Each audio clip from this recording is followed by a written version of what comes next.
There is a road that only appears when the rain has been falling long enough to soften the world. You would not find it on a map. You would not find it if you were looking. But if you had been driving for hours through the kind of dark that settles behind your eyes as much as outside the window, and if the tiredness in your chest had grown heavier than anything you could name, you might notice, just past the bend where the old oak leans sideways, a warm glow rising from the valley below. That is how Maren found Tallow Rise. She had not intended to stop. She had not intended most things that had happened in the past few weeks, the long hours, the untouched meals, the sleep that refused to come no matter how quietly she arranged herself in the dark. She was driving north simply because north felt like somewhere, and somewhere felt better than where she had been. The glow was amber-colored. It came from below the tree line, soft and unwavering, the way firelight looks from across a room. Maren slowed the car without deciding to. Her hands simply eased from the wheel. The road curved downward through a lane of old birch trees, their white bark catching the car's headlights and releasing it again. Each tree like a breath taken and let go. At the bottom of the lane was an inn. It was not a large building. It was not a grand one. It had a low slate roof and thick stone walls and windows so old that the glass had settled unevenly, so that looking through them was like looking through still water. Every window was lit from inside, each one a different shade of warmth, deep copper in the main room, a softer yellow above the second floor, a single window at the top of the east gable that glowed almost gold. A wooden sign hung above the door.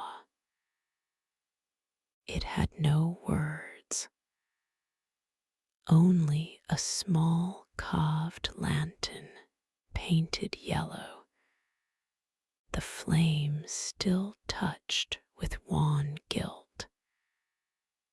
Beneath it, in the smallest of letters, someone had pressed into the wood, "Rest here."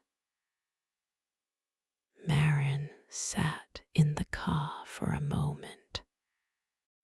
The rain moved across the windshield in slow, wandering lines. She was very tired. She had been tired for longer than she could trace. She got out. The air smelled of rain and wood smoke, and something faintly sweet, dried herbs, perhaps, or old timber that had absorbed decades of candle warmth. The gravel under her shoes was damp and soft. The door to the inn was painted the color of dark moss, and it was slightly open, just enough to let a warm stripe of light fall across the step. She pushed it gently. Inside, the inn was exactly what the outside had promised. Low beamed ceiling, a fire burning steadily in a wide stone hearth, several tables, each with a single candle in a glass holder. The floor was worn flagstone, smoothed by years of unhurried footsteps. The walls were the color of old cream and hung with nothing except one small painting of the valley above, painted in winter. The trees bare and silver, the sky a quiet gray. There was no one behind the front desk, which was simply a wide oak counter at the far side of the room. There were no other guests. There was only the fire and the candles, and the low sound of something simmering somewhere beyond the next door. Soup, she thought, or perhaps tea, something warm and unhurried. And then, from the hallway beside the counter, a woman appeared. She was not old in a fragile way. She was old the way stone is old, settled, patient, accustomed to time passing without disturbance. Her hair was white and pinned loosely at the nape of her neck. She wore a long apron over a dark dress.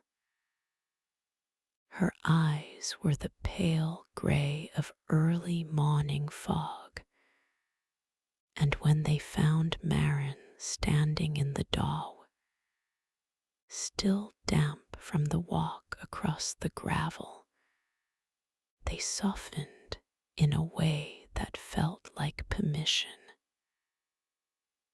"You found us," the woman said. Her voice was low and unhurried, not surprised, as if finding was simply what people eventually did.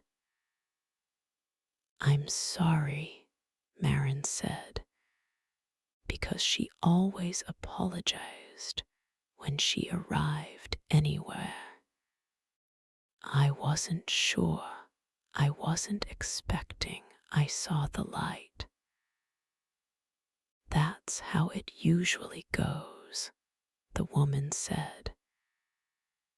She came forward and set a candle holder on the desk, tilting her head to look at Maren, the way a person looks at something they are glad to see. "I'm Solen. I keep this place. Maren, Maren." Solen said the name quietly, as if setting it down gently rather than holding it. Come in from the doorway. You're letting the night in, and the night is already as wet as it needs to be. Maren stepped inside, and the door swung closed behind her with the soft, solid sound of something that meant what it said. The warmth of the room was immediate. It moved through her coat and settled against her skin the way warmth does when you have been cold for long enough that you had almost forgotten it was possible to be anything else. She stood for a moment in the glow of the fire and breathed. There's a room with your name on it, Solen said, already returning to the counter, already pulling a key from a row of hooks, each key a different color of ribbon. Third door on the right, upstairs. The window faces the valley. I didn't reserve anything, Maren said. Solen set the key on the counter and smiled at her. It was a quiet smile, the kind that doesn't need explaining. We don't much work that way here, she said. Sit by the fire first. I'll bring you something warm. Nothing will rush you here. Maren pulled off her coat and hung it on the peg beside the door. She crossed the stone floor to the hearth and lowered herself into the chair closest to the flame.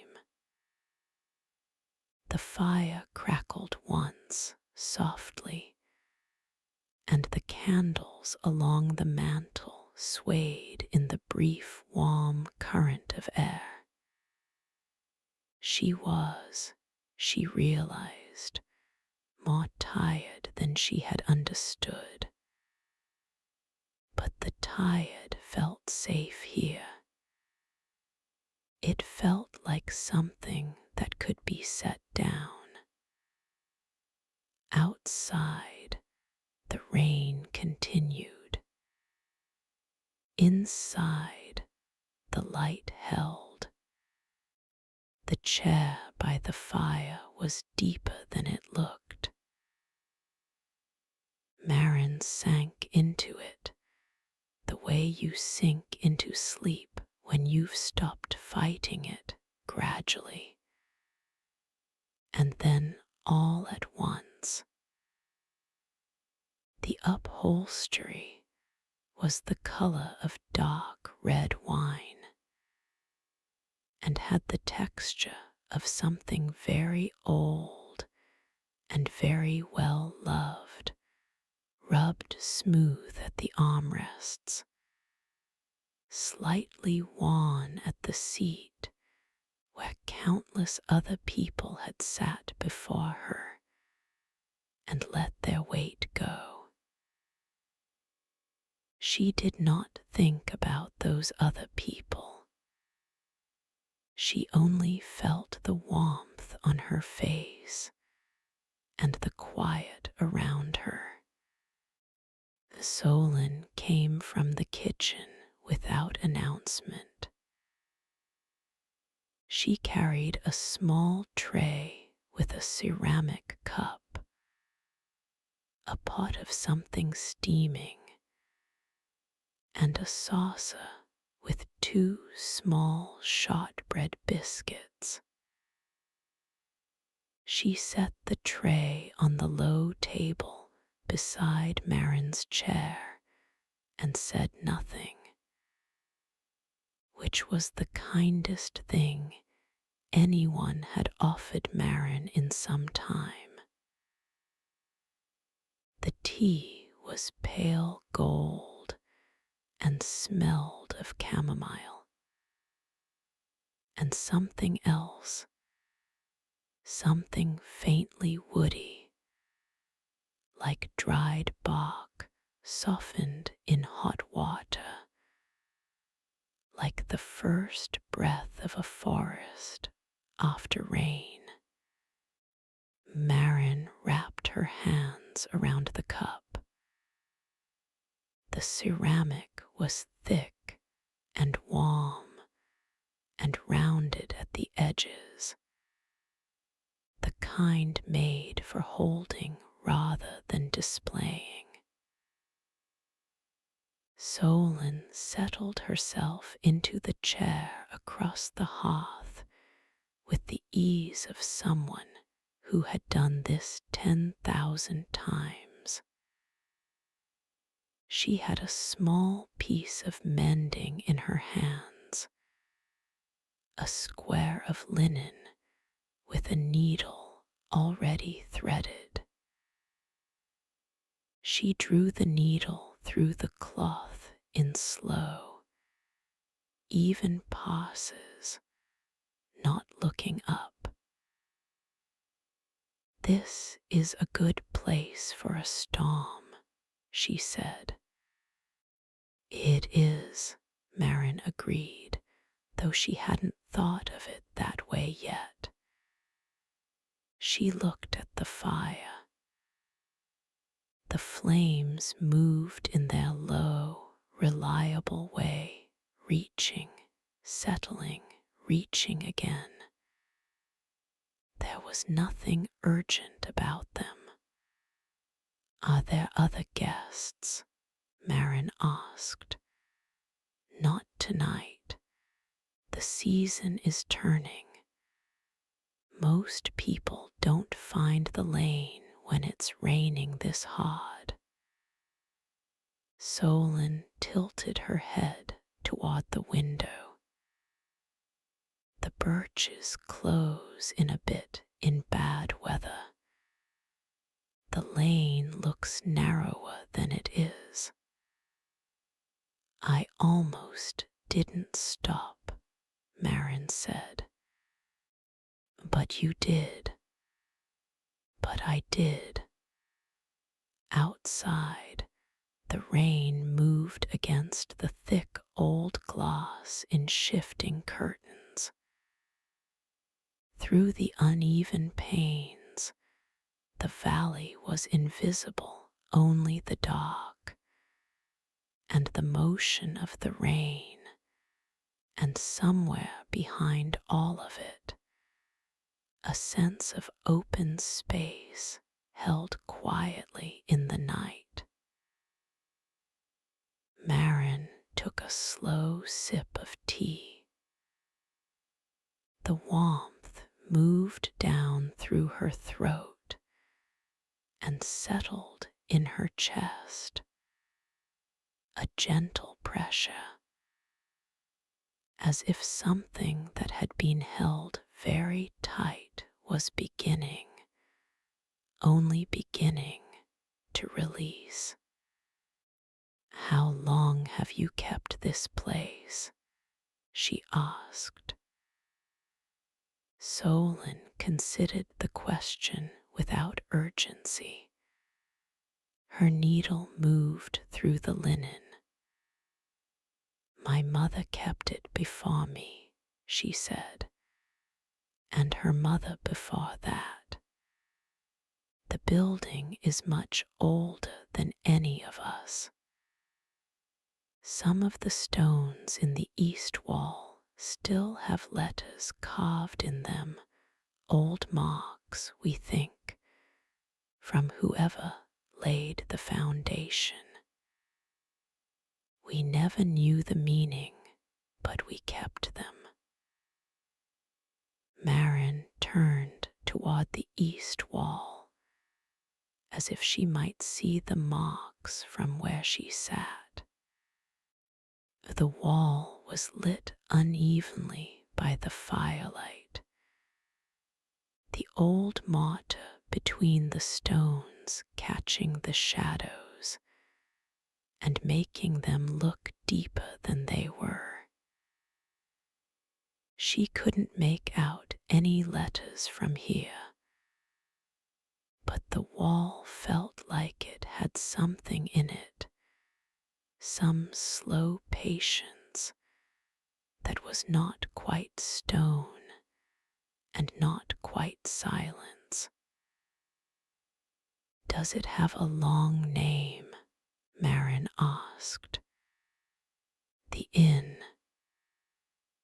"We've never called it anything but Tallow Rise," Solen said. "After the hill. The candle makers used to come here in the old days, tallow workers, traveling from village to village. They'd stop here at the top of the rise before heading on. This was the last warm stop before the northern road opened out." She paused. "I think some of the warmth they left behind never quite left." Maren looked around the room.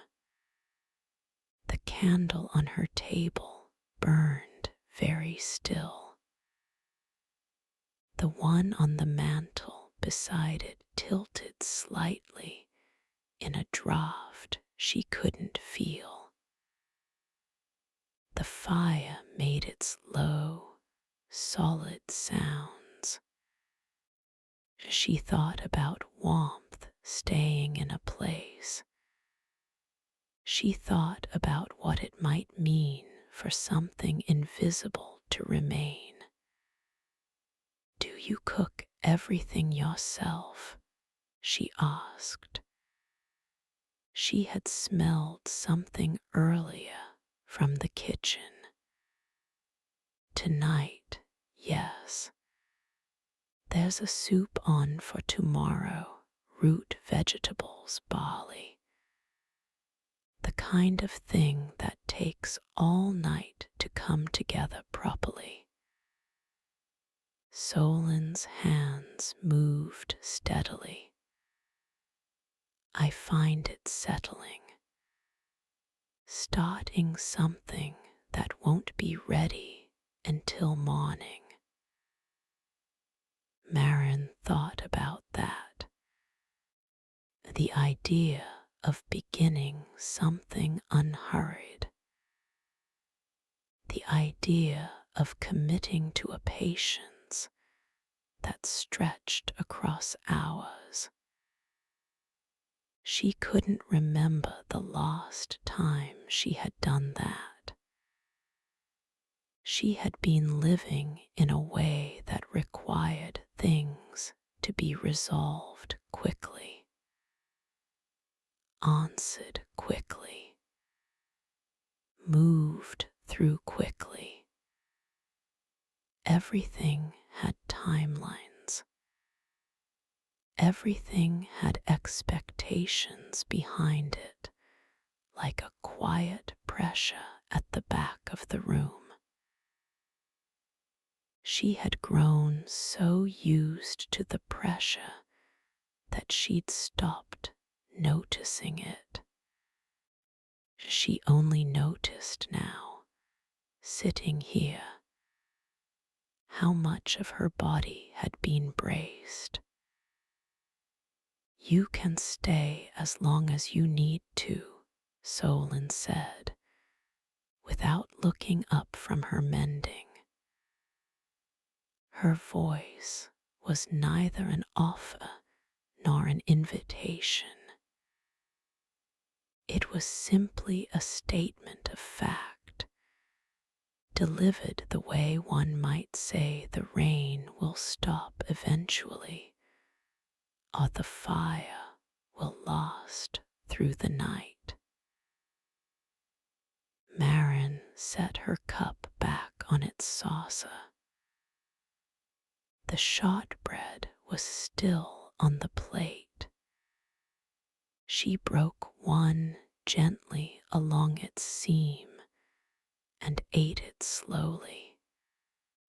It tasted of butter and a faint sweetness she couldn't name, not vanilla, not honey, but something gentler than both. The fire breathed in the hearth. Solen's needle drew its quiet thread. The rain spoke its low language against the glass. Maren sat and let the room hold her, and did not think about anything for a while. It was, she thought, a very good way to spend a night. The room on the third door on the right was small and complete.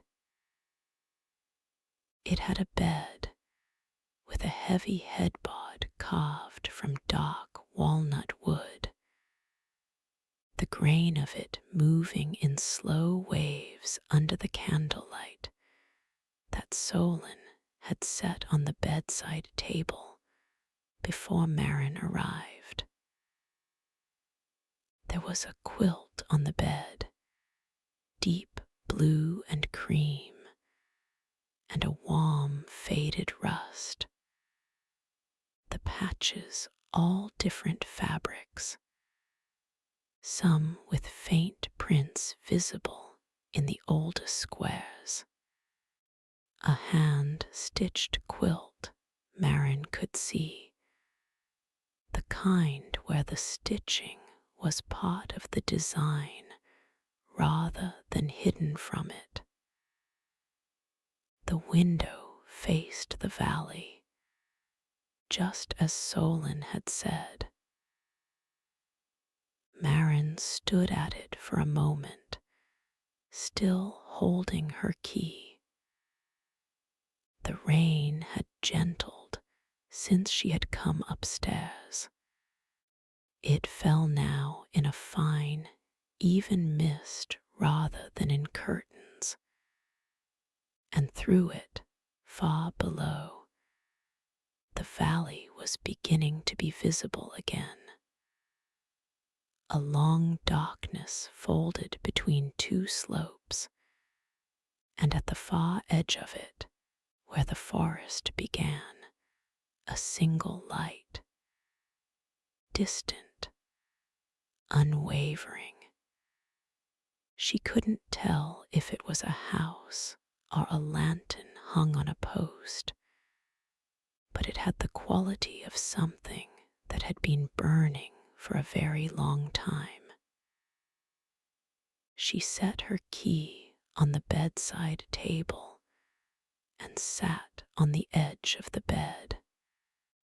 The mattress had the give of something old and well used, not soft in a new way, but soft in a wan way. The way things become that have held many people over many years without complaint. She pressed her hand against the quilt. The fabric was cool and dry, and smelled faintly of something dried and herbal, lavender perhaps, or something more anonymous than that. Just the smell of a room that had been kept well. There was a small bookshelf on the wall beside the wardrobe. Maren studied the titles without getting up. She recognized none of them, not a single one. They were not famous books. They were not books she had been told she should read. They were slim, cloth-bound volumes with faded spines, the kind that sit in a room and wait patiently to be picked up without insisting. She would look at them tomorrow or the day after. There was no hurry. She crossed to the window and looked out again. The mist had lifted a fraction, and the valley floor was now a soft, dark gray. The trees along its edges just barely outlined against the sky, which was the purple black of deep midnight. The single light was still there, a small fixed point in the far distance. She watched it for a long time without knowing why. Then she turned from the window and began to ready herself for sleep.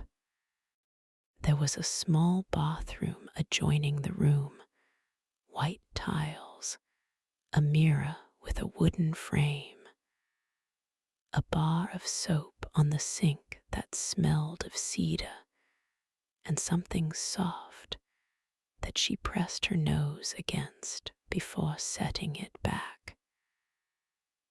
There was a glass on the shelf, thick and round, already filled with water.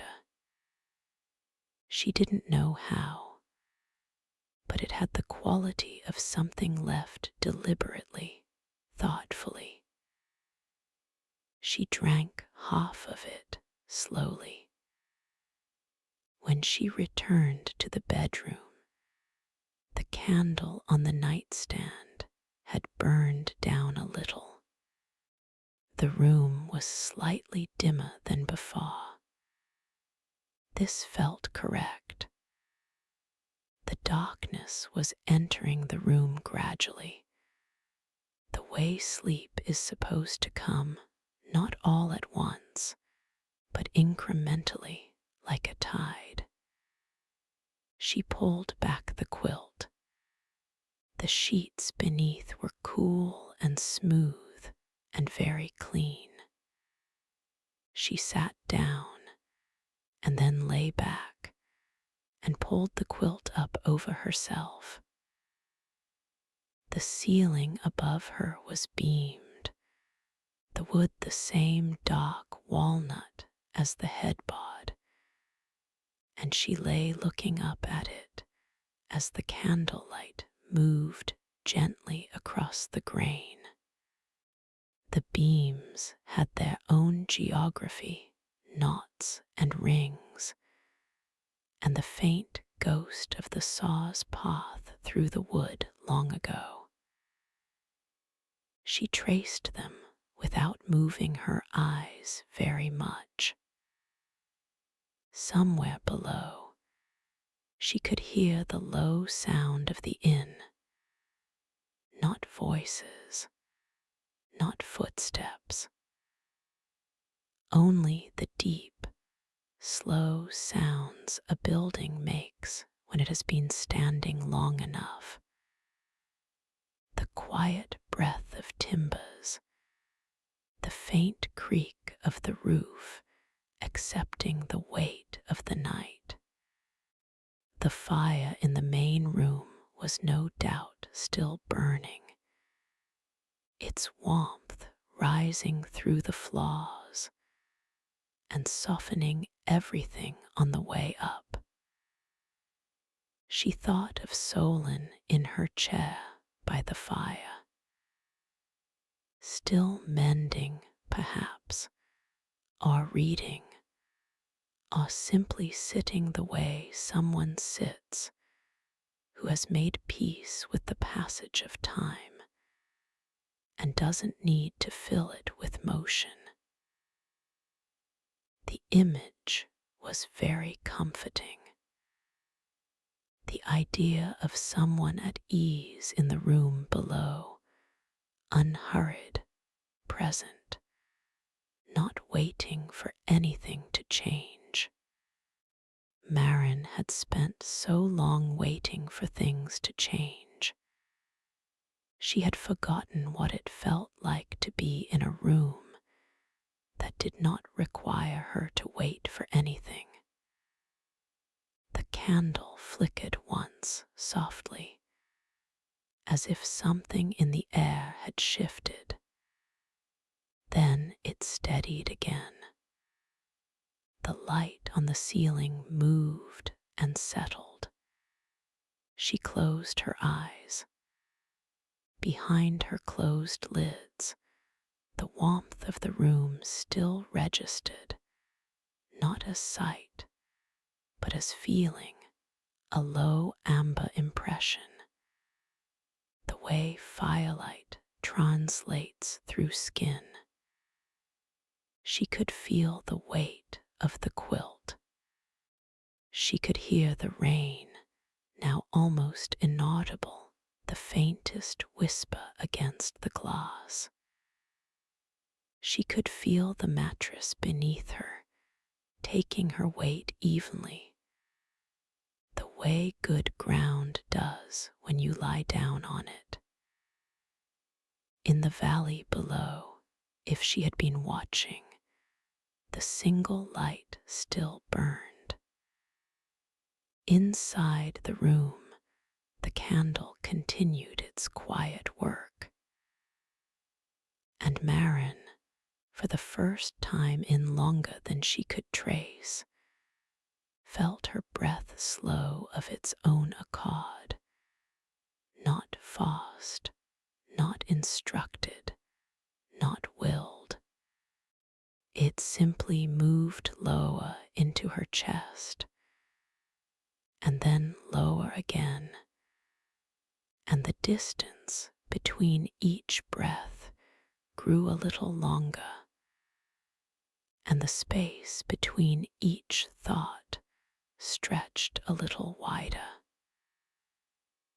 The ceiling beams held their dark, patient grain above her. The inn held its warmth around her. She began to sleep. Morning at Tallow Rise was not a loud thing. It began as a soft change in the quality of the dark, the window becoming less black, then grey, then the faint washed blue of early light finding its way through the old glass and resting on the flaw in wavering shapes. Maren lay in the bed and watched the shapes move as the light shifted outside. The room was quiet. The inn was quiet. Even the birds, if there were birds in the valley, were only just beginning. She had slept, truly slept, not the half-sleep she had been managing for weeks, the restless drift where she was never quite under and never quite above, only turning in a shallow current. This had been different. She had gone somewhere and come back, and the place she had gone to was peaceful in a way she could not have designed.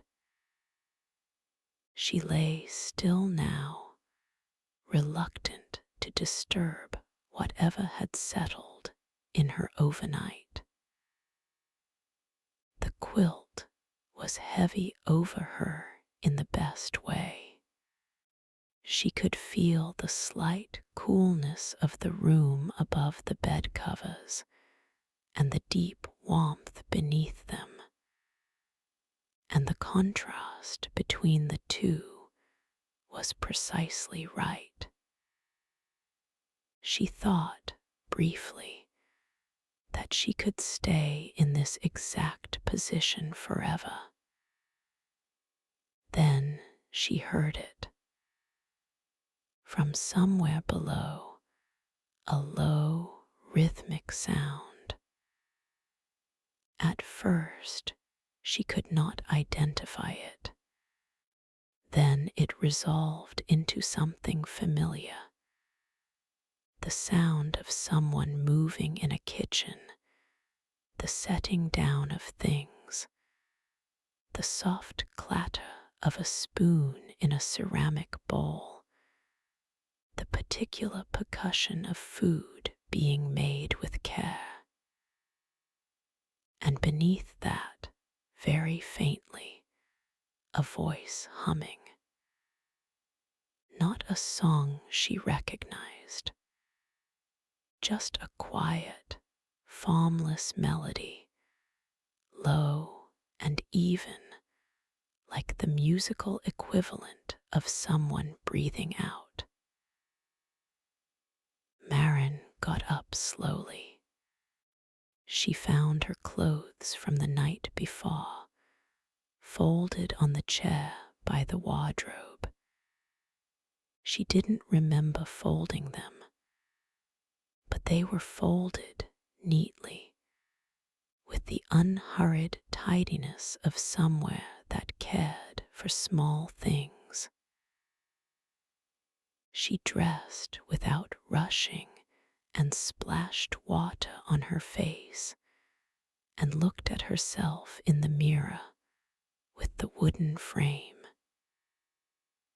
She looked rested, not just less tired, actually rested. Her eyes were clearer.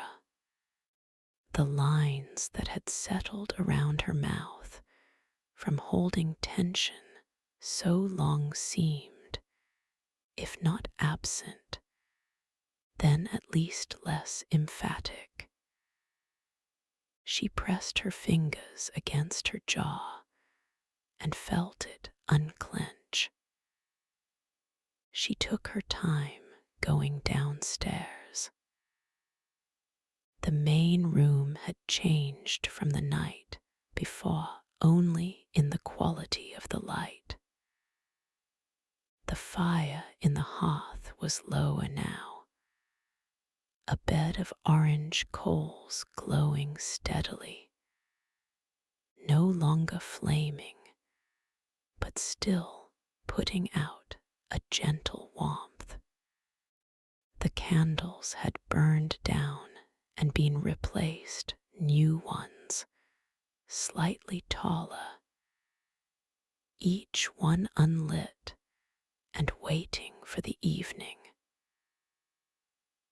The morning light came through the windows and landed on the flagstone floor in long, uneven rectangles, shifting when the sky outside shifted. Solen was in the kitchen. Maren pushed the door open and found her standing at a wide wooden table, working a round of bread dough with the calm, focused attention of someone who has made bread so many times that the making is no longer an effort, but a conversation with a familiar thing. The kitchen was warm and smelled of yeast, and the barley soup still on the low heat at the back of the stove, and the first early light came in through a narrow east-facing window and caught the flour dust in the air and made it luminous.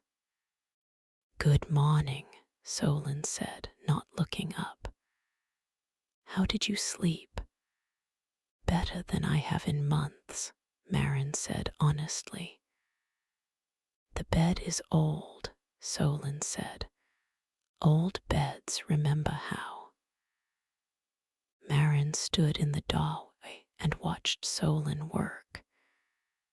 There was something profoundly settling about watching someone make bread in the morning. The motion of it, push, fold, turn, push, was deliberate and complete, each movement doing exactly what it needed to do without ceremony. Solen's hands were strong and floury. Her sleeves were rolled. The dough had the yellow ivory color of something made with good butter. May I sit? Maren asked. Pull the stool from the corner, Solen said.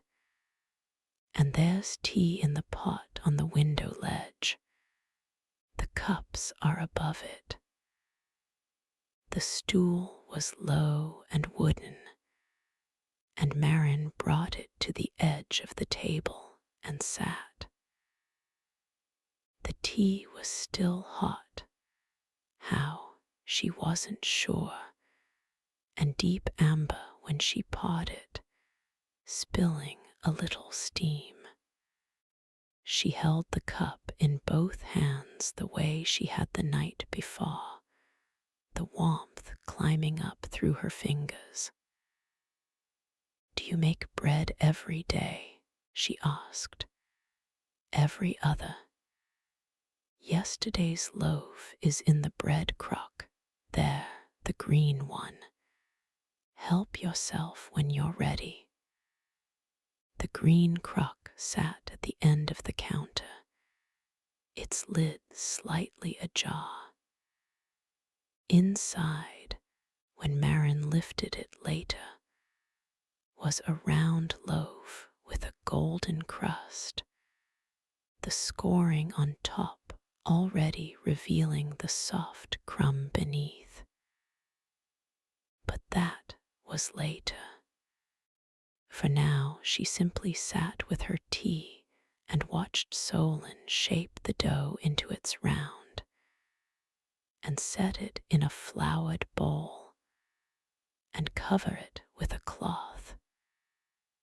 And the kitchen was warm, and the soup breathed its low, root and grain breath from the back of the stove, and the light through the east window moved in its slow morning way across the floor. There are trails behind the inn, Solen said, if you feel like walking later. They're easy ones, no climbs. The valley loops around through the birches and comes back. I might, Maren said. I think I'd like to walk. There's no need to decide now, Solen said. The trails will be there whenever you want them. Maren wrapped her hands more tightly around the cup and let the steam rise to her face. The morning continued around her, uncomplicated and warm. Outside, the last of the night's rain had dried from the slate roof. The valley was beginning to fill with the soft, pale light of a new day. Maren breathed in. The trail behind the inn began at a narrow, wooden gate at the edge of the kitchen garden. Maren found it after breakfast, after Solen had set a plate in front of her without asking, a thick bread with salted butter and a small pot of something dark and fruit sweet. and she had eaten it all without noticing, which was itself a small miracle. She had been eating in a distracted, obligatory way for weeks. This was different. Each thing on the plate had tasted like exactly itself. The garden behind the inn was modest. Raised beds of stone, herbs she could name and herbs she couldn't, a few climbing plants on old wire frames, the whole thing enclosed by a low hedge that had grown in thick and curved over itself at the top. A metal watering can stood near the gate, painted the same dark moss green as the front door, its paint worn to silver at the handle from years of being picked up. Maren unlatched the gate. The trail beyond it was soft earth, wide enough for one person, and it wound into the birch trees at the edge of the property with the unhurried manner of something that had been walked into existence over a long time.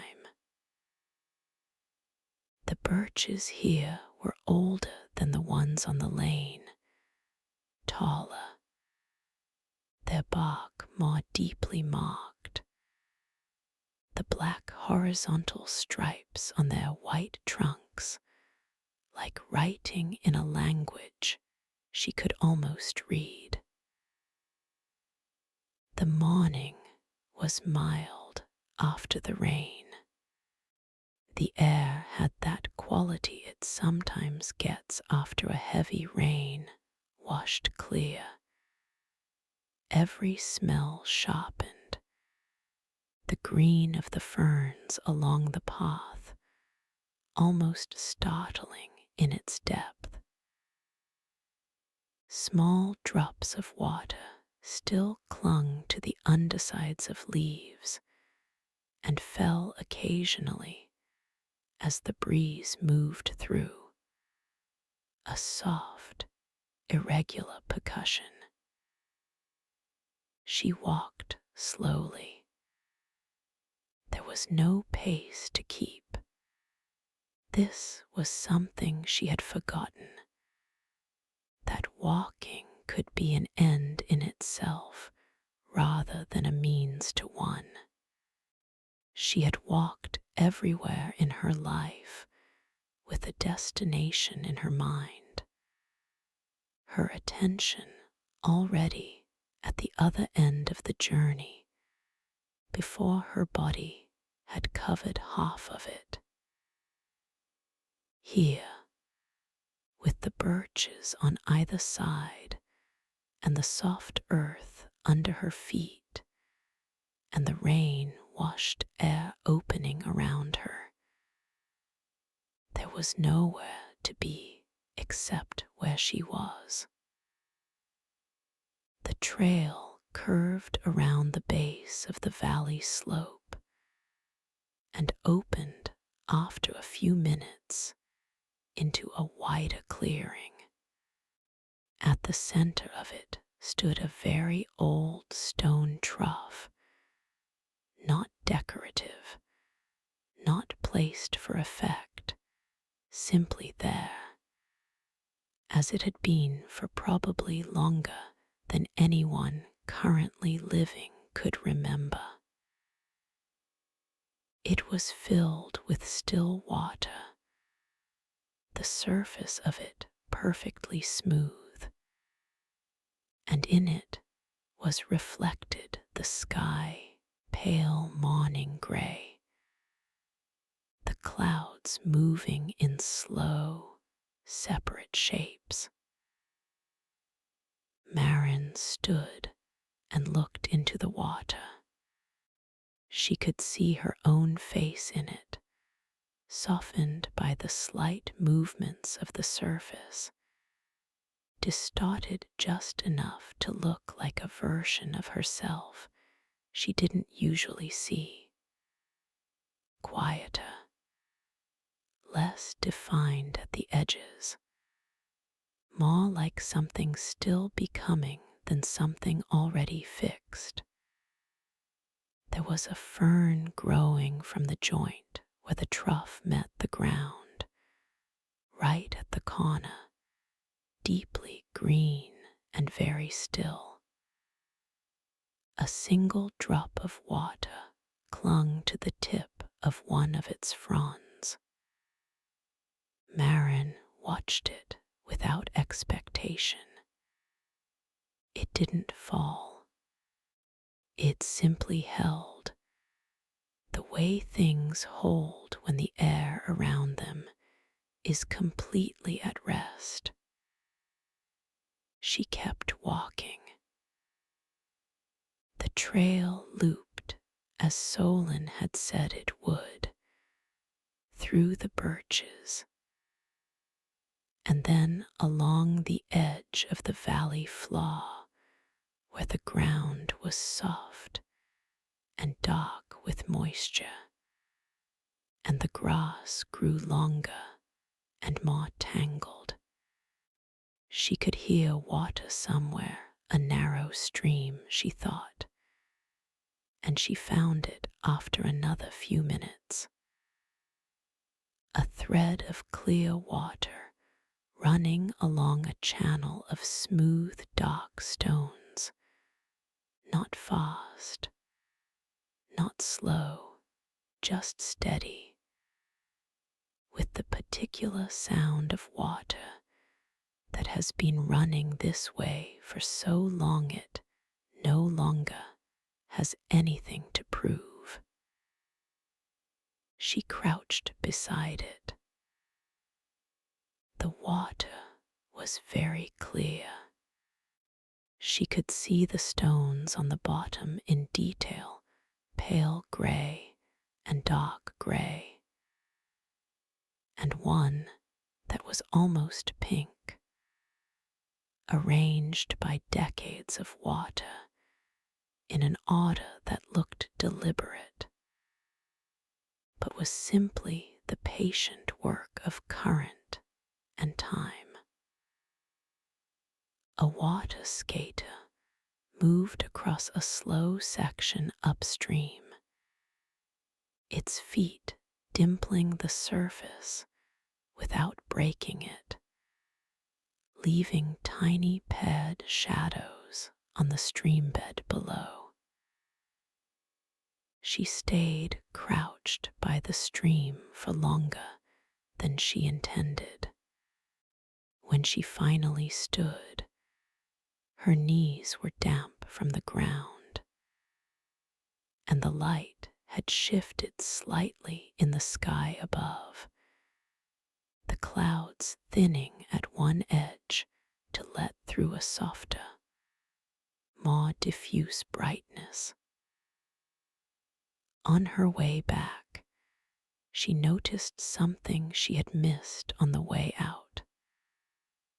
A small wooden platform set back from the trail, barely above the ground, just wide enough for a person to lie down on. It was weathered to the color of driftwood. A few leaves from the birches had landed on it and stayed. It looked like something placed there for exactly the purpose she was now imagining, lying still in the quiet under the moving sky. She stood and looked at it for a moment. Then she stepped up onto it, lay down on her back, and looked up through the birch canopy at the pale morning sky. The birch leaves above her made their light, papery sound, a sound that was almost like whispering, but without words. The clouds continued their slow progress. A bird called once, far away, and then was quiet. The wooden platform was hard beneath her, and she didn't care.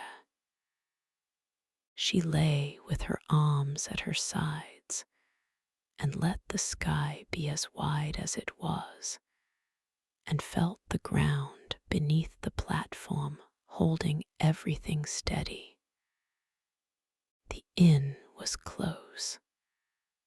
The warmth of it was close. But here in the clearing, under the pale sky, she felt something she had not felt in a long time, completely, quietly accounted for.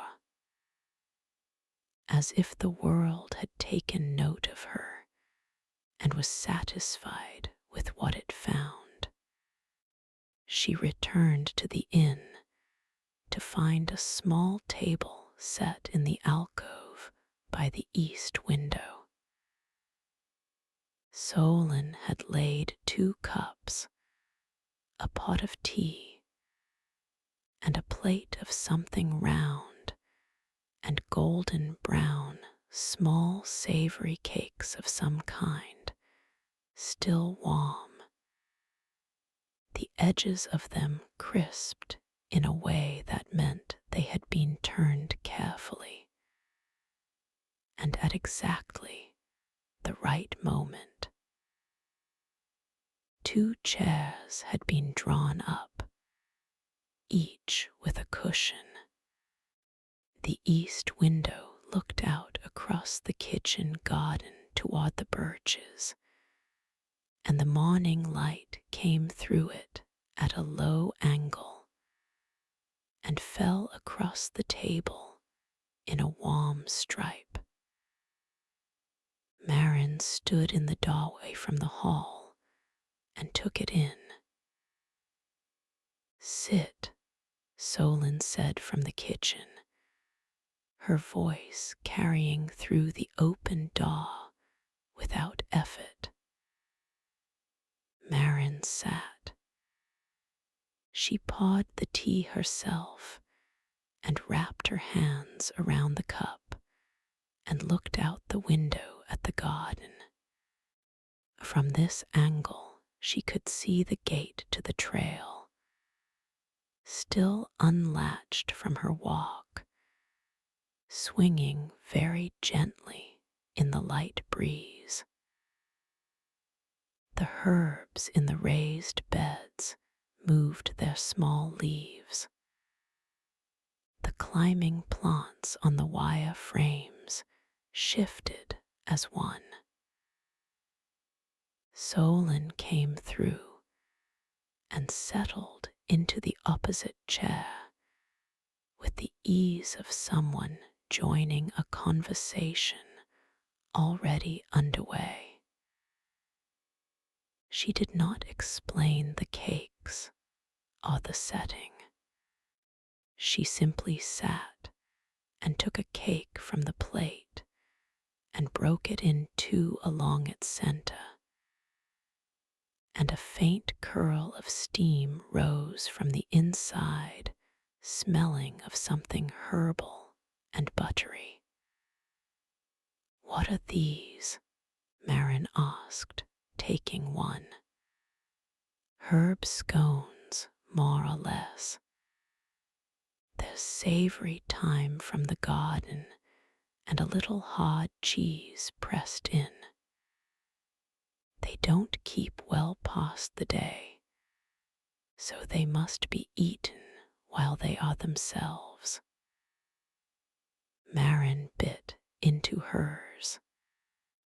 The outside was firm and slightly salty, and the inside was soft and warmly flavored, the thyme faint but present, the cheese melted in entirely. She ate the whole thing slowly, not because she was making an effort to, but because it seemed right to, the way you eat something when you're actually paying attention. Did you find the trail all right?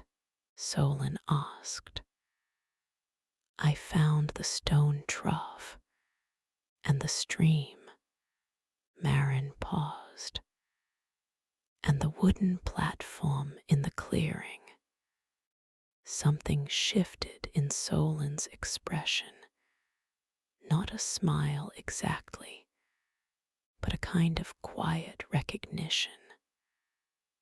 Ah, she said, you lay down on it. How did you know? People always do when they find it. She set the second half of her scone on the edge of her saucer. My grandmother built it.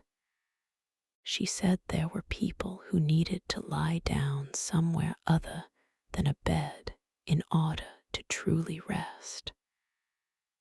She said some people needed to feel the ground and the sky at the same time.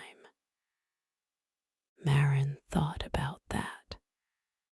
She thought about the feeling she'd had, lying on the weathered wood with the birch canopy above her and the pale sky beyond it. The feeling of being located in the world rather than simply existing in it. Your grandmother sounds like someone who understood things, Maren said. She understood tired people, Solen said. She had a great compassion for exhaustion. Not weakness. She was very clear about that. She said exhaustion was what happened to people who cared deeply about things and hadn't been given enough space to put the caring down. She lifted her cup. The inn was her answer to that. A place that held people while they put things down. Maren looked at the window. The birch leaves turned their pale undersides to the light. The gate swung once more and stilled. How many people have come here? She asked. I don't count, Solen said. It would feel like the wrong way to think about it. Each person is just a person, with whatever they're carrying. The number doesn't matter. Maren nodded slowly. She understood, she thought, what Solen meant. The idea that the weight you arrived with mattered more than being one of many who had arrived. The carving above the door, she said, the lantern. My great-grandmother made it before my grandmother took over. Solen set down her cup. She had the idea that an inn should not need a name to say what it was. If a light is burning in a window, and there is a carved lantern above the door, you already know what the place is. What is it? A place that kept a light on, Solen said simply. That is all an inn needs to be. The morning moved through its slow middle hours around them. The tea diminished. The plate of scones became two, then one, then nothing but crumbs and a pleased feeling. Outside, a finch landed on the wire frame of the climbing plant. and regarded the garden briefly before taking off again, its motion like a small thrown thought. "I have something to show you," Solen said after a while. "If you'd like, there's a room at the back of the inn, the easternmost room. It doesn't get used for guests, but some people find it interesting." "What is it?" "It's easier to see than to describe," Solen said. She rose from her chair with the unhurried ease of someone who has made all the necessary peace with her joints.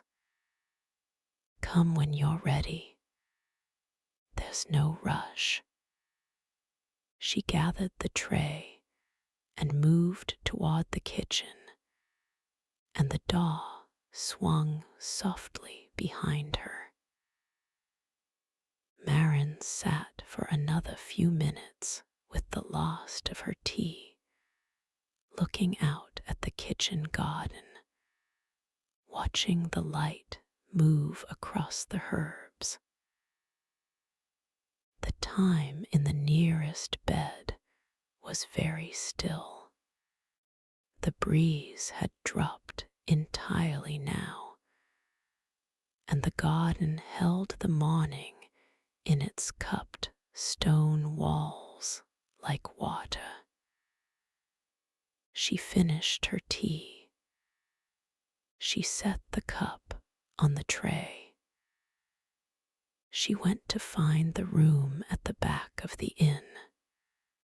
The eastern room was at the end of a short corridor she hadn't noticed the night before. It was accessed through a door in the wall beside the staircase, a low door set slightly deeper into the wall than the others, with a handle of worn brass that had gone past golden into the color of late autumn leaves. Maren turned it and pushed. The room was long and narrow, lit by 3 small windows on its east wall, each of them the same uneven old glass as the rest of the inn.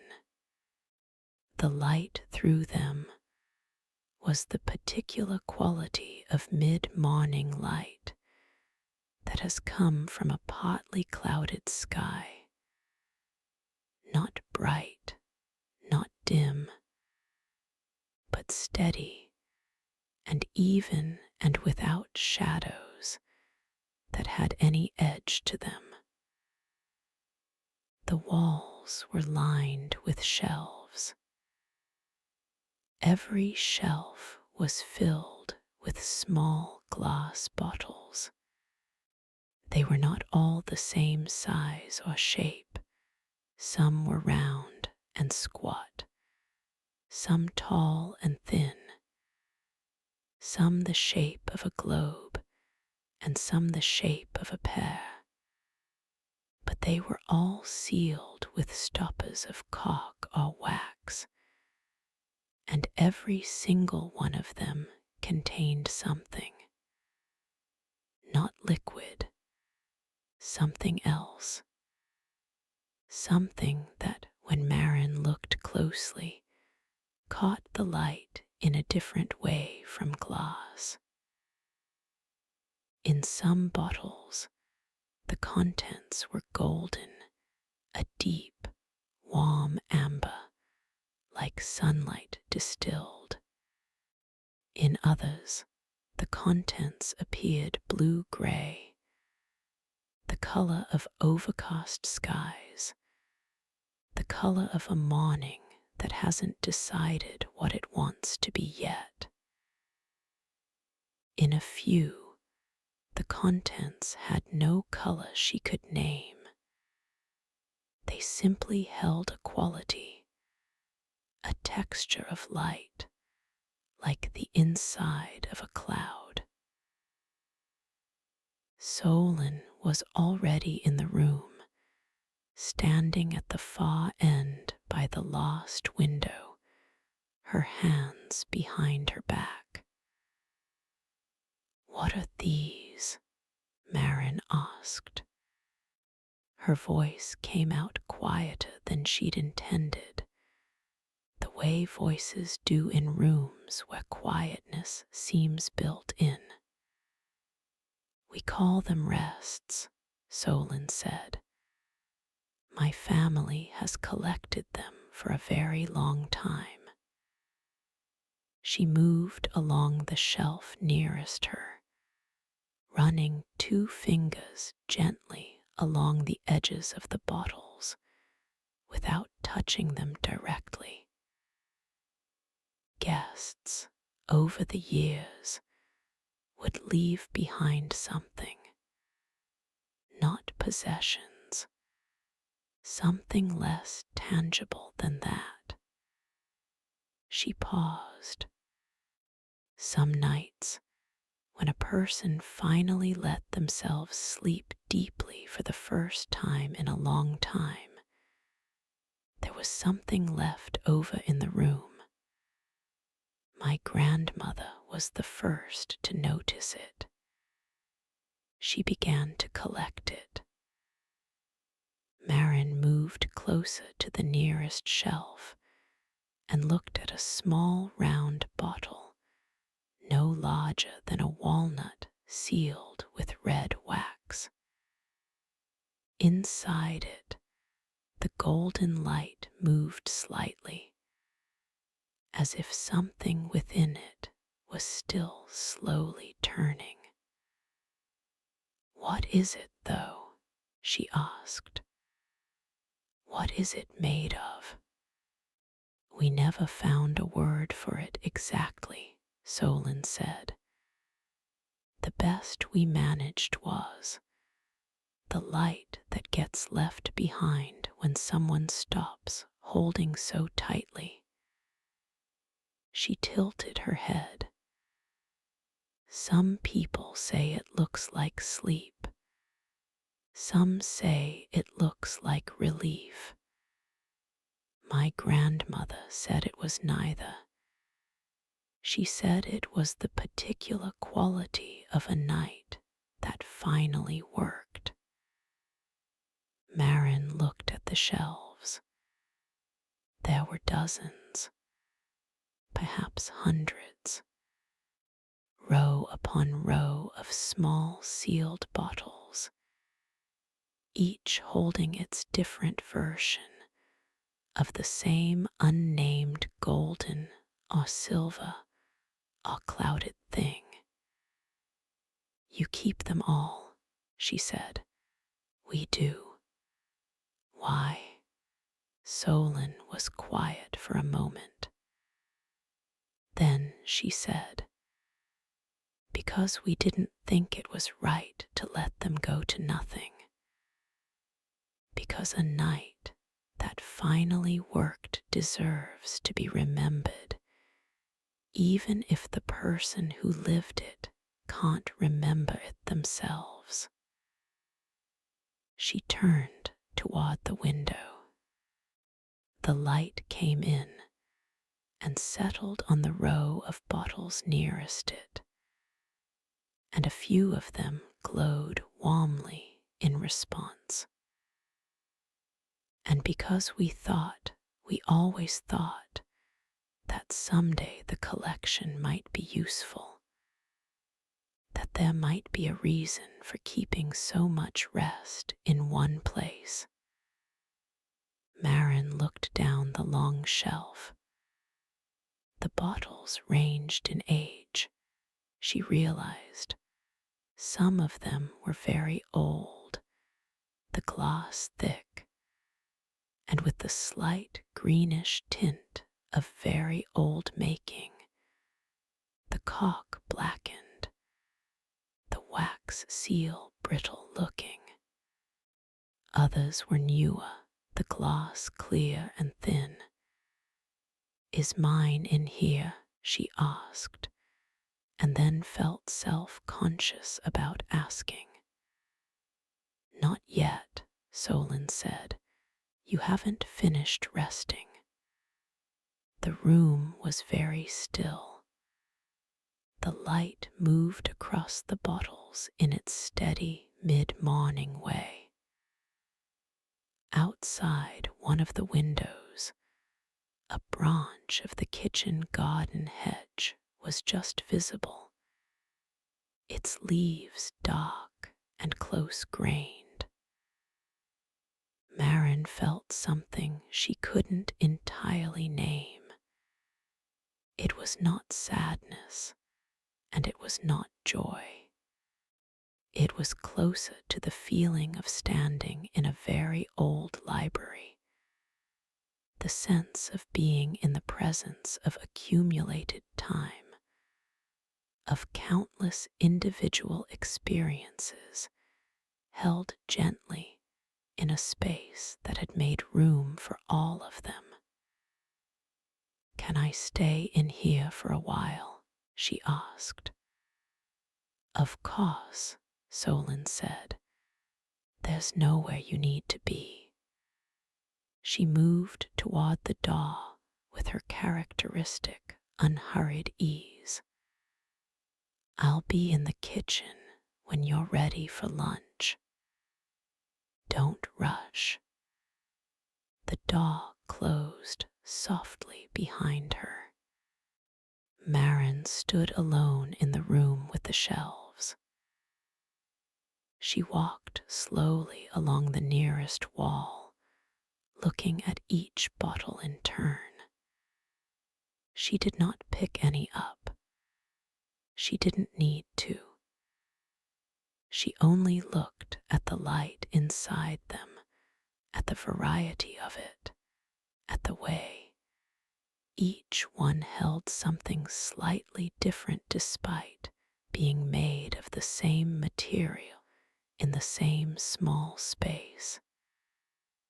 She thought about what it meant to leave something behind when you finally slept. Not possessions, not memories, but a quality.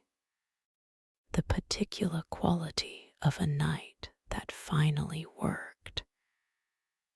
She had not had many of those recently, but last night had been one. She stood in the quiet room with the bottles of light and let that understanding settle into her slowly, the way warmth settles into a room long after the fire has been banked for the night. Something had been left here, and here it would be kept. Lunch was soup, the same soup that had been on the stove since the night before.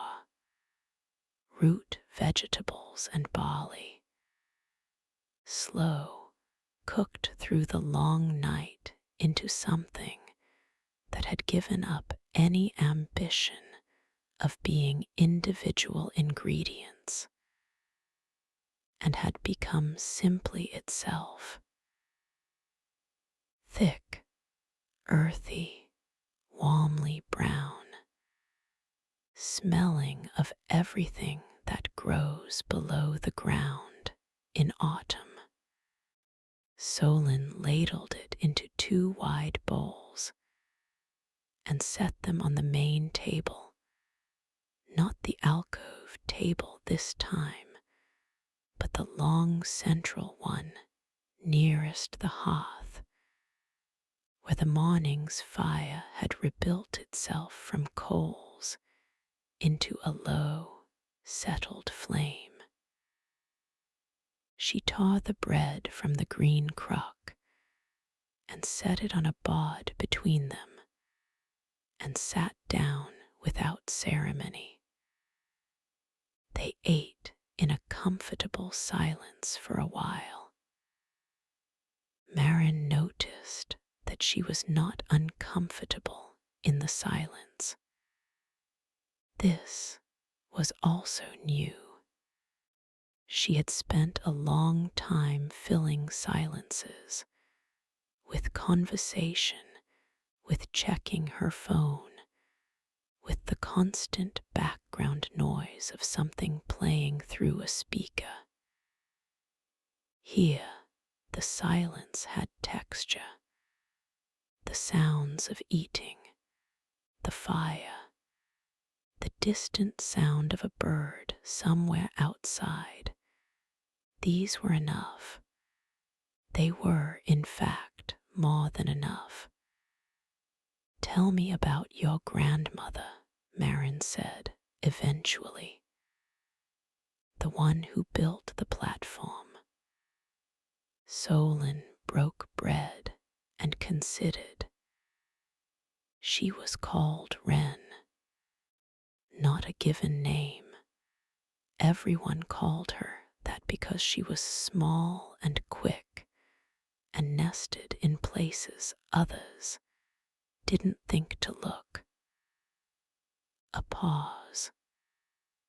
She came to this in the way most people come to it, as a guest.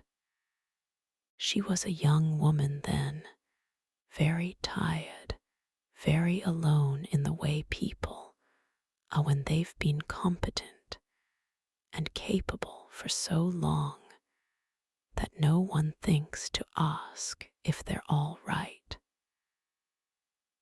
Maren recognized this description in her body before she recognized it in her mind. A small tightening followed by a slow release. She stayed for what she said would be a week, Solen continued. She stayed for 3 months. At the end of it, she asked my great-grandmother if she might remain permanently.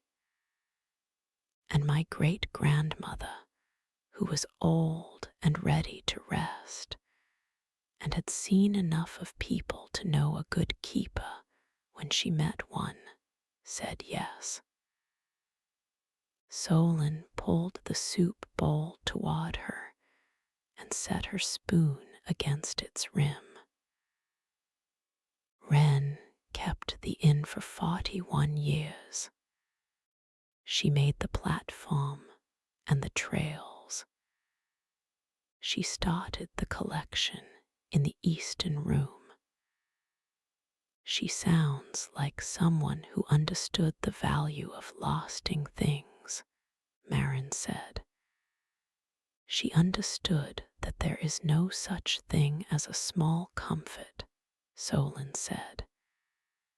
She used to say that the reason people come here isn't because they're looking for something extraordinary. It's because they've been living in an extraordinary amount of effort, and they need something ordinary for a while. Good bread, a fire, a trail that loops back to where you started. Maren turned her spoon in her soup slowly.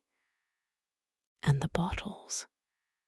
She started those in her 2nd year. There was a guest, a woman about your age, she said, who had come in a terrible state of weariness. After 3 nights, she began to sleep properly.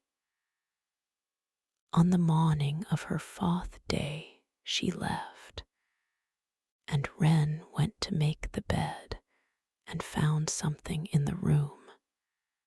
She said it was like catching light in a glass of water. A quality of the air that was not there before the woman arrived and had begun to disperse as the day went on. Solen paused. She sealed it in a bottle before it could go entirely. Maren thought about this. She thought about the image of Wren decades ago, moving quickly and quietly through a room that smelled of sleep and rest, finding something luminous in the ordinary air and understanding its value before it vanished. She sounds like someone who paid very close attention, Maren said. That is the exact right way to put it, Solen said. After lunch, they sat for a while over tea, and the fire in the hearth moved through its afternoon stage, lower now, the coals spreading their slower warmth. Maren had the sensation that had been building since the morning walk, a pleasurable fatigue, not the grinding exhaustion of recent weeks, but something more honest, a tiredness earned by walking and eating and breathing actual air and thinking no urgent thoughts. I want to look at the bottles again, she said. Later. This afternoon. The room is always open, Solen said. I keep thinking about what you said, about a night that finally worked. I want to understand it better. Solen set down her cup and folded her hands on the table and looked at Maren with her fog-gray eyes. There was nothing searching in the look. It was simply the look of a person who was paying attention without requiring anything from what she was paying attention to. Understanding it is not the same as needing it, she said carefully. You don't need to understand what happened last night in order to let it keep happening. Maren thought about this. You mean I might be trying to analyze it, and that could get in the way, Solen said gently. Yes, the very thing that has kept you capable and useful, the part of you that always needs to know how something works, is not always the most useful tool. The fire shifted in the hearth. A log broke apart gently, and the flames lowered and then rebuilt. Maren looked at her hands on the table. She thought about all the things she had tried to understand into submission, all the things she had tried to manage by knowing them fully, all the nights she had lain awake running the mechanisms of her life over and over, as if understanding the problem in detail would eventually solve it. What if I just left it alone, she said. That, Solen said, is exactly what the inn is for. The afternoon light moved across the table between them, warm and slow and certain. Maren left her hands where they were and let the thought settle, and did not try to hold it. That afternoon, she sat in the eastern room for nearly an hour. She had brought her tea with her, a fresh cup, pawed from the pot on the window ledge, and she sat on the low wooden stool that Solen had placed in the corner at some point, at a height that was perfect for looking along the rows of shelves without strain. The stool had a small cushion on it, the same faded rust color as one of the squares in her bedroom quilt, and she wondered if Solen had placed it there recently for her, or if it had always been there. The room was very quiet. The light through the 3 east windows had shifted since the morning. The sun, when it appeared between clouds, was lower and more amber tinted now, and it came in at an angle that lit the bottles on the highest shelves from below, so that they seemed to float in their own warmth. She looked at them for a long time. She was not trying to understand them now, the way Solen had suggested.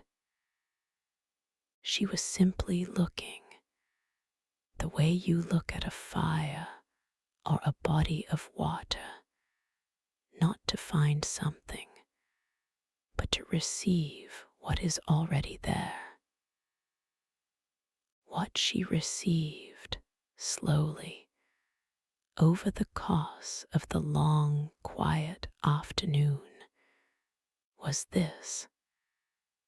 There was something comforting about the accumulation itself, about the idea that so many people had come to this room, to this inn, to this small, warm place at the bottom of the valley, and had each left something behind, some residue of relief, some quality of a night that had worked and that it had been kept, not catalogued, not analyzed, just kept.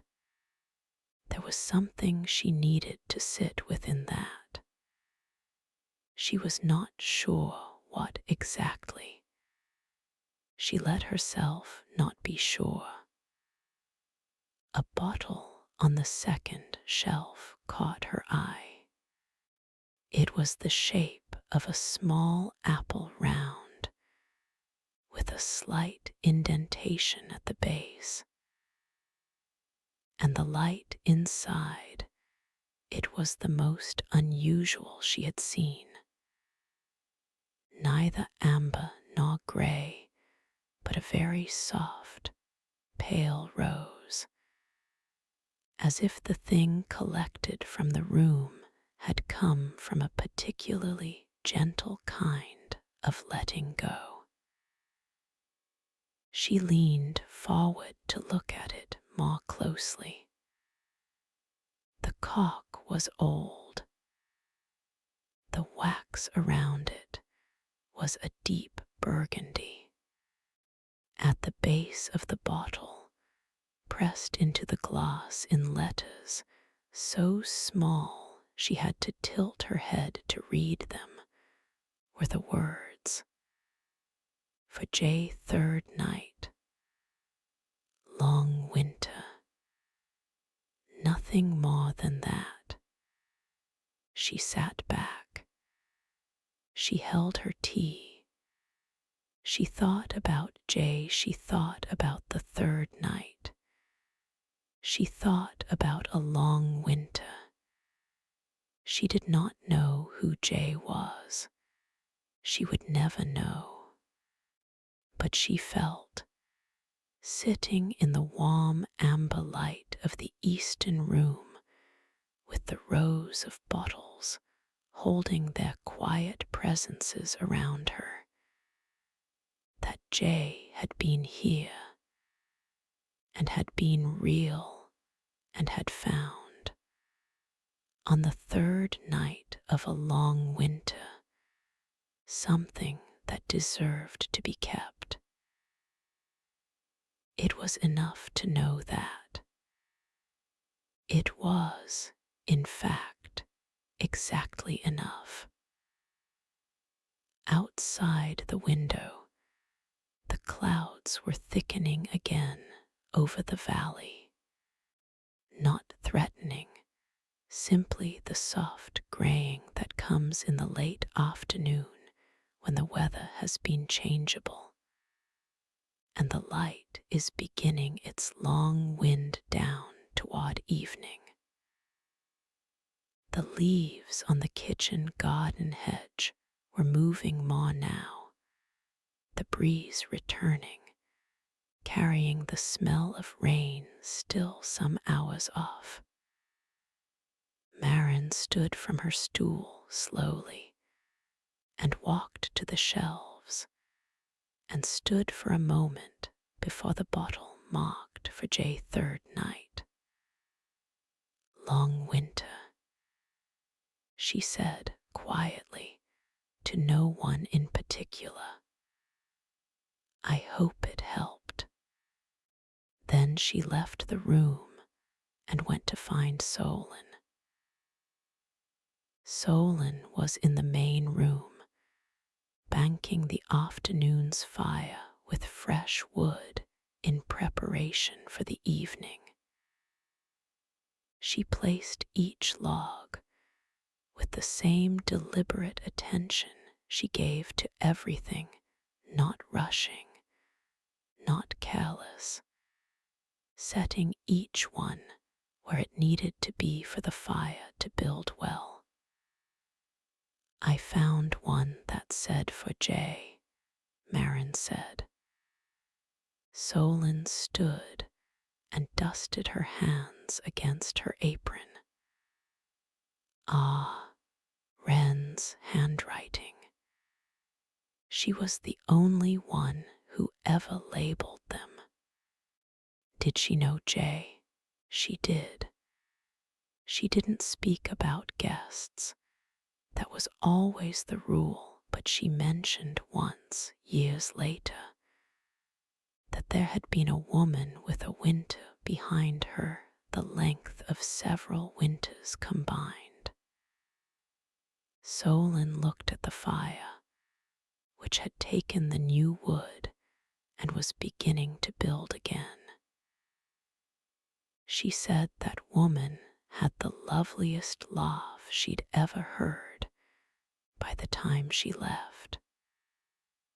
Maren stood with this. I'd like dinner early tonight, she said, and then I think I'd like to sleep. Solen turned to look at her with her quiet gray eyes. There was something in them, recognition, maybe, or simply the particular attention of someone who notices when a turning point has been reached. I'll put something on now, she said. Dinner was a simple thing, roasted root vegetables from the garden. The last of the barley soup thinned slightly with stock. A slice of the bread with a soft cheese from a small round on the counter. It was the kind of food that made no demands. You could eat it slowly or quickly or without thinking about it, and it would be equally nourishing either way. They ate mostly in silence.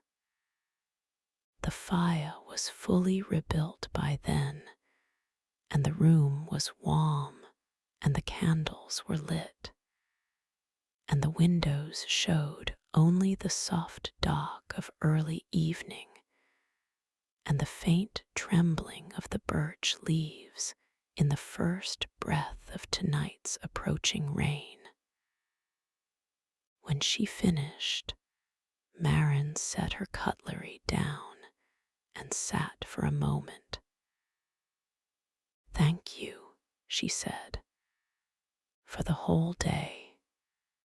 Solen only nodded, as if gratitude were a thing she received without needing to respond to, as if it had simply arrived, like a guest who knew where to put their coat.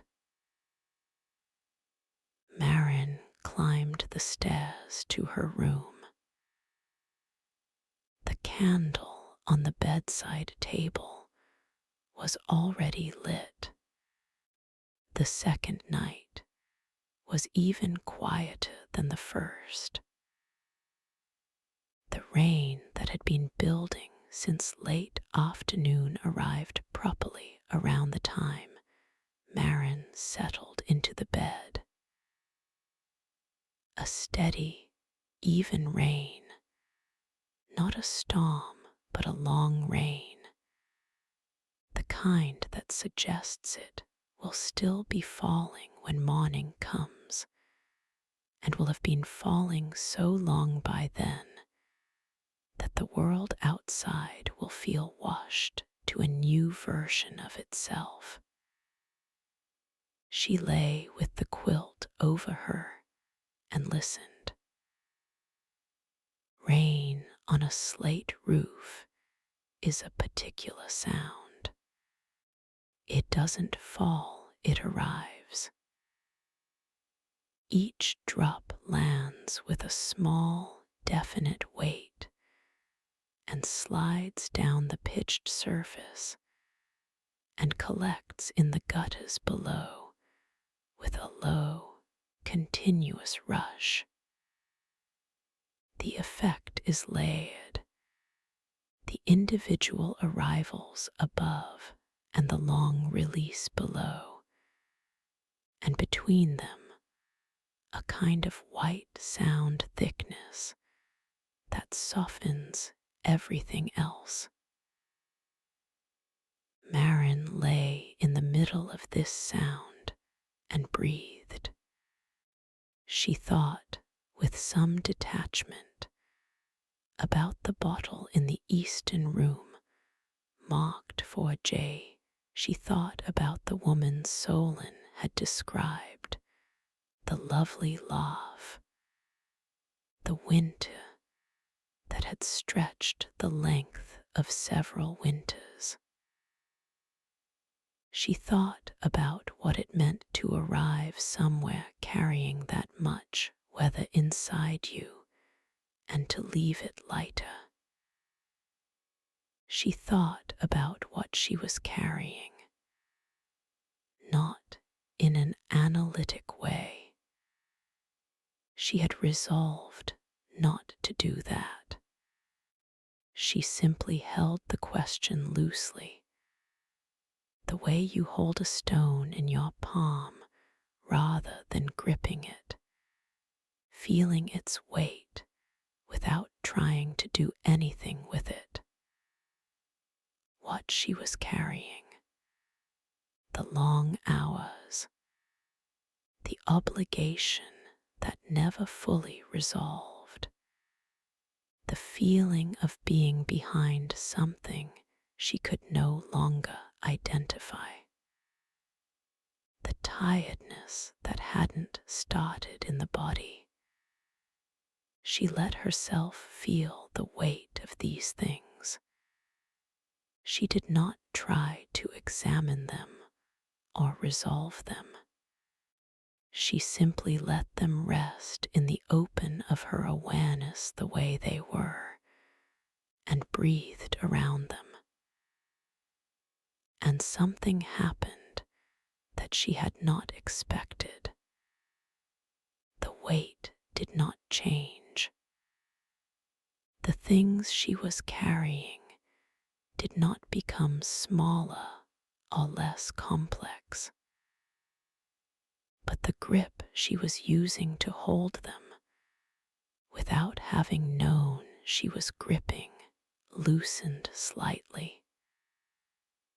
Not because she had decided to let go, only because the room was warm and the rain was steady, and she was in a bed that knew how to hold people and her body for the second night in a row, understood that it was allowed to be heavy. She did not know how long she lay there. Time in that half space before sleep moves differently. It stretches and compresses without pattern. She was aware of the rain changing pitch once as the wind shifted and then returning. She was aware distantly of the sound of the inn, a settling sound deep in the timbers, the quiet conversation of an old building adjusting to the night. She thought about the eastern room, the amber light inside the bottles, the quality of rest collected and held in glass.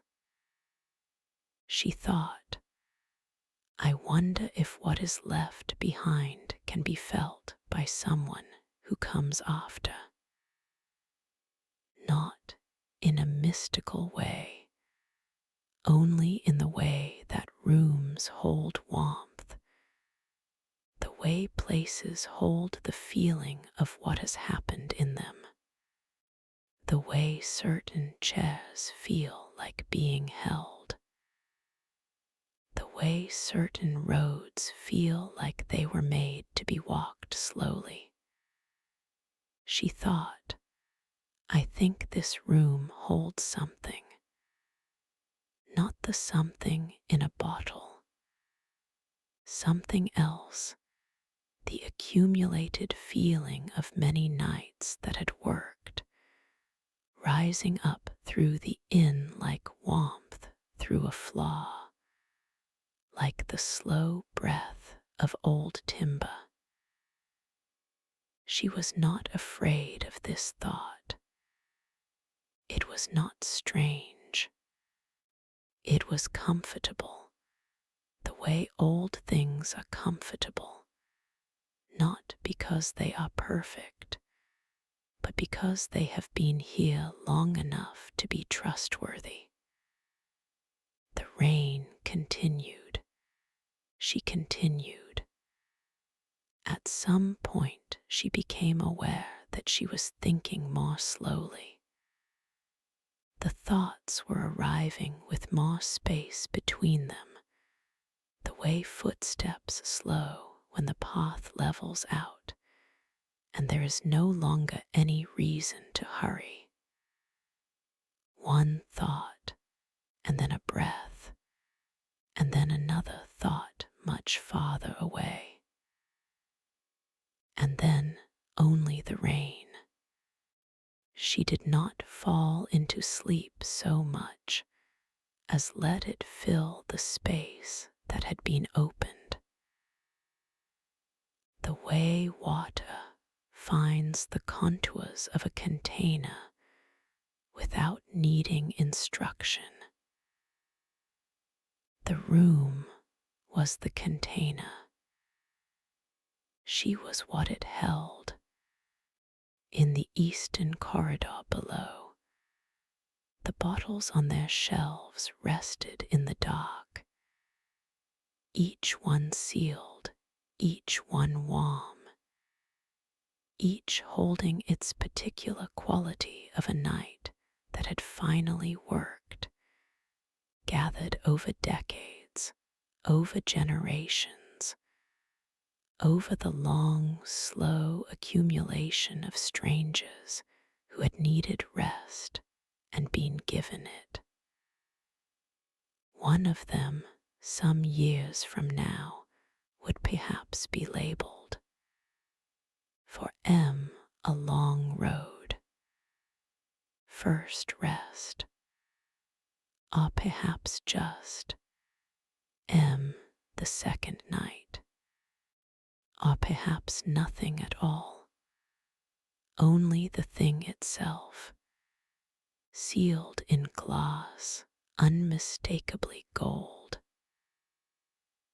Outside, the rain traced its patient patterns on the slate, and the valley below the inn filled with the sound of it, the long dark body of it, the running of all that water off the leaves and down the slopes, and into the quiet stream she had crouched beside that morning, which would be running fuller and faster now, its clean water carrying the night downstream toward wherever it was going. Maren did not know where the stream went. She didn't need to.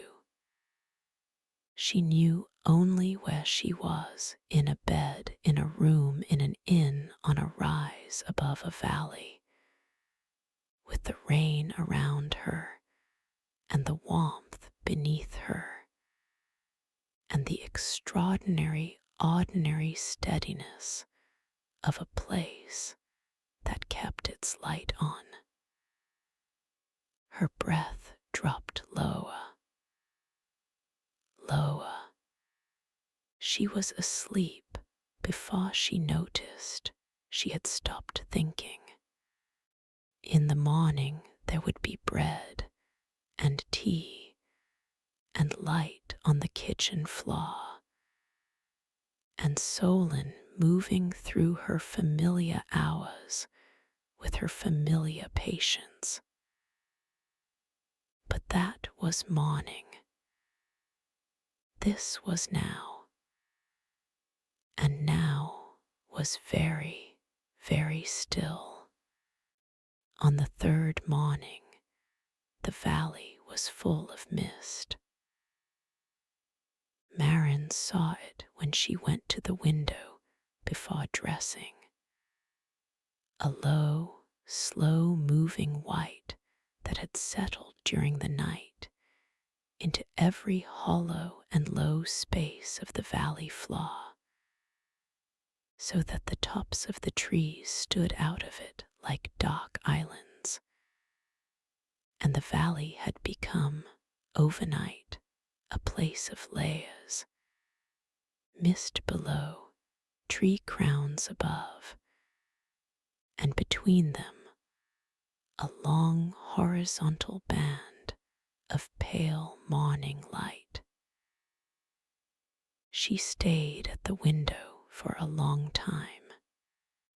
The mist moved with an almost imperceptible slowness, shifting in the direction of some current she couldn't detect, curling gently around the line of birches at the valley's edge.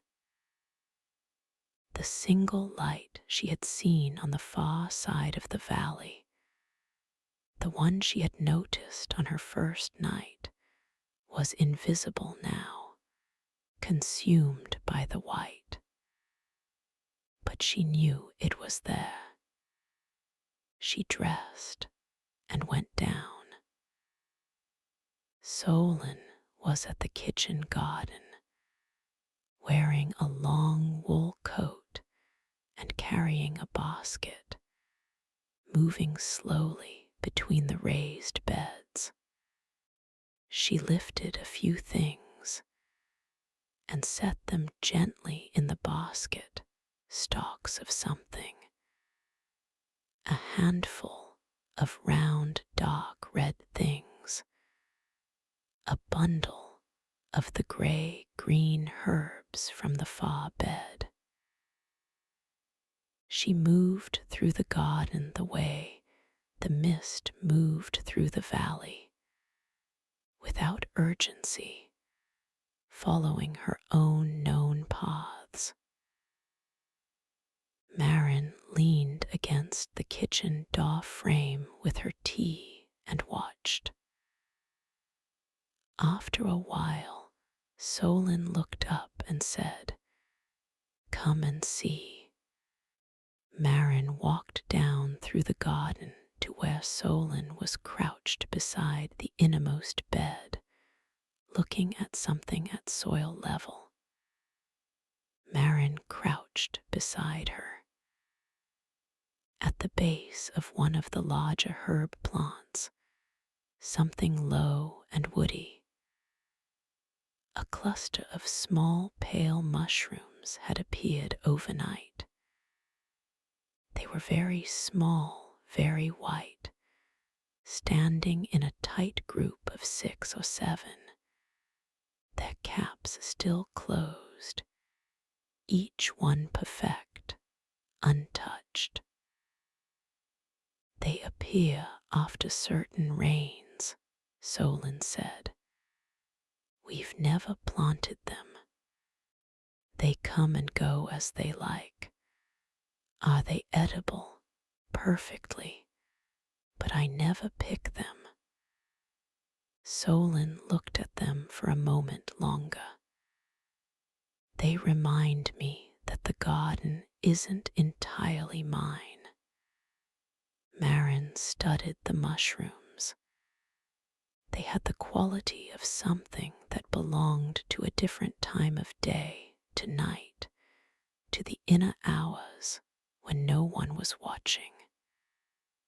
They seemed to glow very slightly, though that might have been only the mist light. "What's in the basket?" she asked. "Time and the last of the autumn sage. And those are slow berries from the hedge." Solen stood slowly. "I make a syrup from them. It takes a few days." They walked back to the kitchen together. Solen set the basket on the counter, and Maren sat on the stool, and they talked in the easy, unhurried way of people who have run out of the need to impress each other, about the garden and about the valley, and about the way the mist behaved in different seasons. Solen said, "In spring it rises rather than settles. In autumn it moves sideways.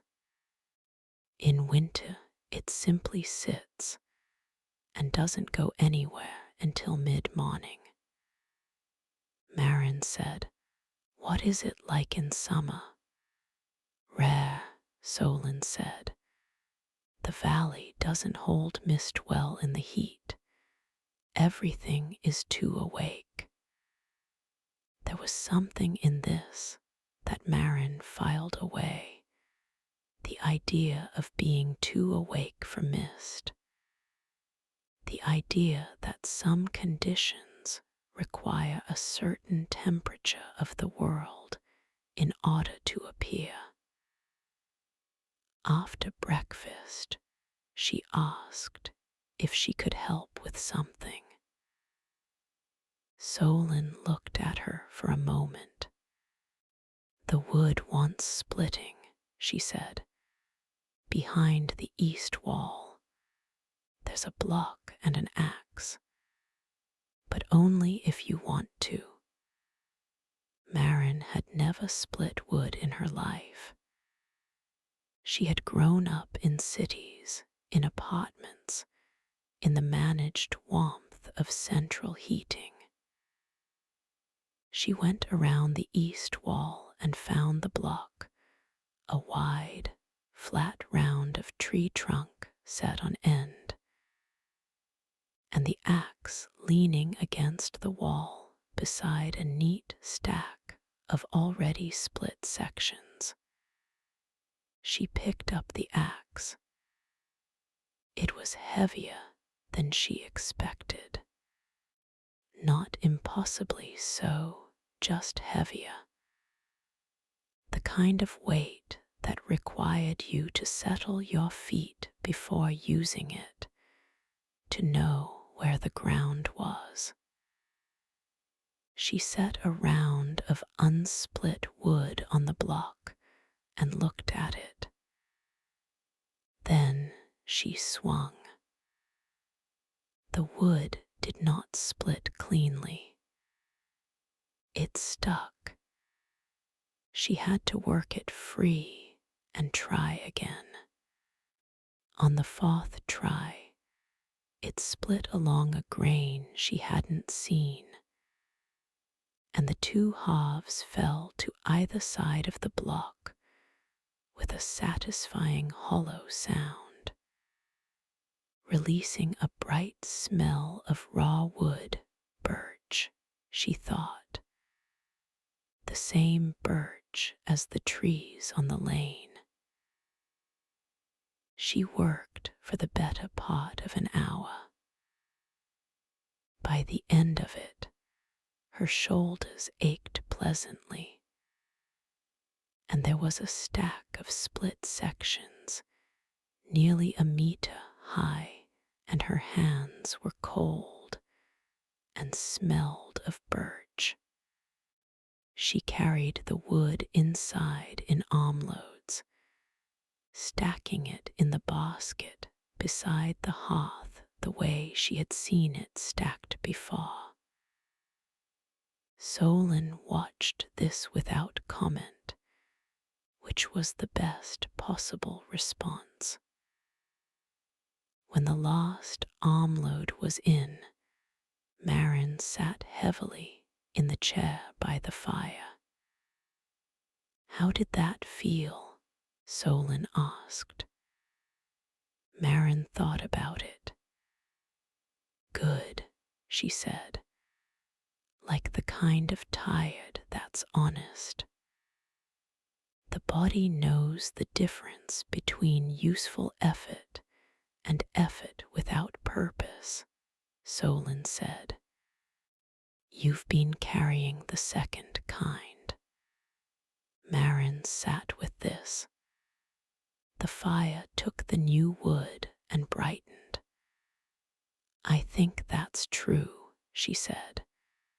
Solen poured her tea and set it on the low table without being asked. The mist outside had begun by now to thin. Through the west window, the valley was becoming visible again, its contours emerging from the white as if returning from somewhere it had briefly been. The birch trees stood in their long, patient row. Their bark caught the returning light and held it. In the late afternoon of the third day, Solen showed her how to make the slow syrup. It was not a complicated process, but it was a slow one, the kind of process designed for people who had learned to be in the same place as a task rather than ahead of it. The slow berries had to be sorted first, the soft ones set aside, the firm dark blue ones washed in cold water and dried on a cloth,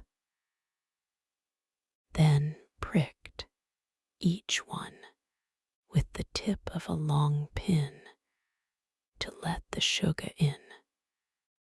Maren pricked slow berries for 40 minutes at the kitchen table. She did not find this boring.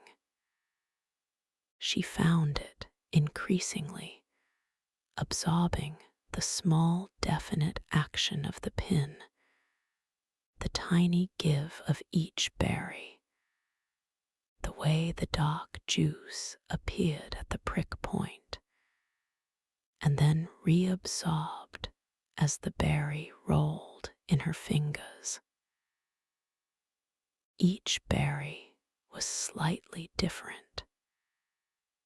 Each one required a small, individual attention. Solen did not explain what the syrup was for. She only said, when Maren asked, that it went over the bread in the winter when the fresh herbs were finished, and sometimes into tea when the cold was very particular. It sounds medicinal, Maren said.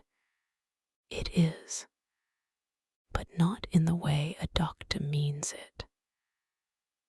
Solen stirred the pot where the first batch of berries was softening with sugar and a splash of water. Some things are medicines for the mood rather than the body. This is one of them. After the berries were pricked and the syrup was set to its first hour on the low heat, they went back to the main room where the fire had been banked and the candles had been lit for the evening. The light in the room shifted as the outside darkened, from the pale amber of late afternoon to the deeper, quieter amber of early evening, the fire doing more of the work now, the candles doing the rest. Maren sat in the chair nearest the hearth and felt the difference. Something had changed in her since the morning, since the wood splitting and the afternoon in the kitchen, and the 40 minutes of slow attention to individual berries. She felt inhabited, present in her own skin in a way that had been missing for a long time. Not happy exactly, though she was something adjacent to it. More precise than happy, restored. I want to tell you something, she said. Solen looked up from the book she had opened on her lap, a slim book, old-looking, spine cracked. She said nothing. She only waited. I came here by accident, Maren said. Or at least I thought I did. I was just driving. I wasn't looking for anything specific. She paused. But I think I was looking for something. I just hadn't admitted it. I was looking for a place where I was allowed to stop. Solen held her gaze steadily. The problem wasn't what I was doing, Maren continued. The problem was that I forgot how to be anywhere that wasn't moving. I forgot how to be still. She looked at the fire.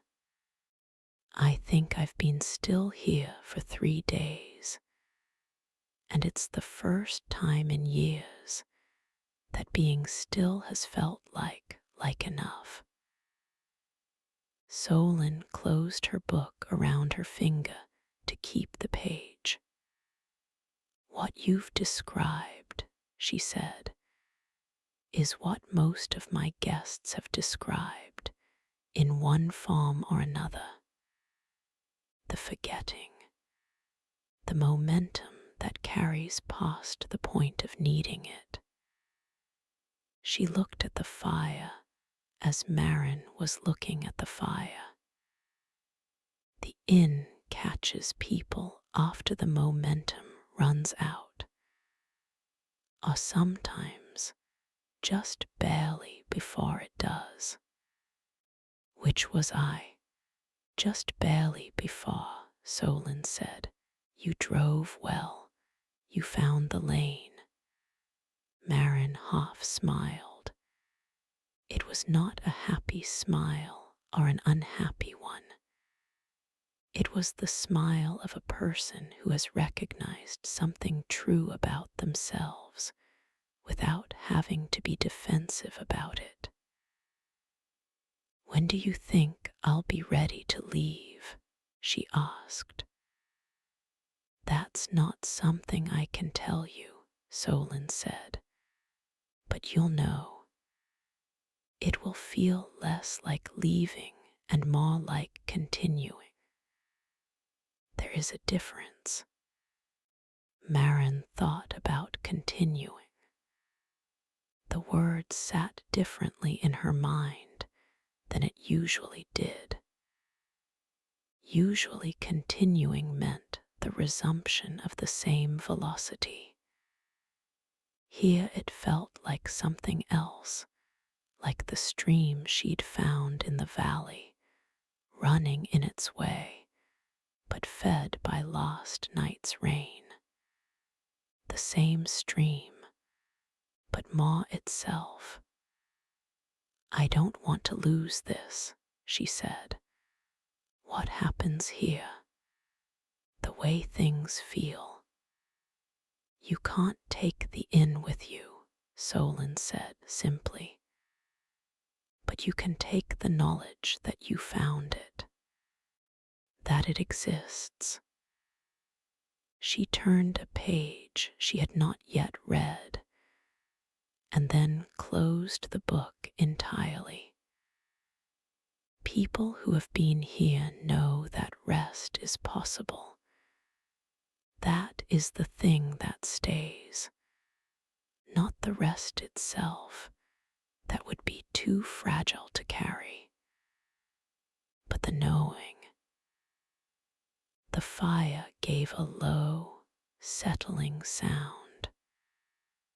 The candles on the mantel burned in their steady small lines. Outside, the sky had gone from gray to deep navy, and the first pale stars were beginning, visible through the old glass in the small, wavering way of stars seen through imperfect things. Maren looked at the stars. She thought about the bottles in the eastern room, each one holding its quality of light, each one sealed and starred on a shelf by someone who understood the value of small things kept carefully. She thought, "I am learning to keep things carefully." She said, "Thank you, Solen." And Solen said, "The inn thanks you," which was an unusual thing to say, but Maren understood it perfectly. The way you sometimes understand things that arrive before their explanation. The syrup on the stove made its quiet, promising sound. The fire held its warmth. The stars multiplied slowly in the darkening sky above the valley, and Maren sat with the fire on her face and the knowing in her chest, and let the evening do what evenings here did best: arrive and settle and stay. On the fourth morning, she found a letter under her door. It was not an envelope. It was a single folded square of paper, heavy weight, the color of old cream. It had no address and no name on the outside, just the fold. She picked it up from the floorboards and opened it. inside, in Solen's small, unhurried handwriting, was this: "There are some things in this inn that have not been shown to all guests, not for secrecy, only because some things must be found at the right time, and the time is not always the first day or the second.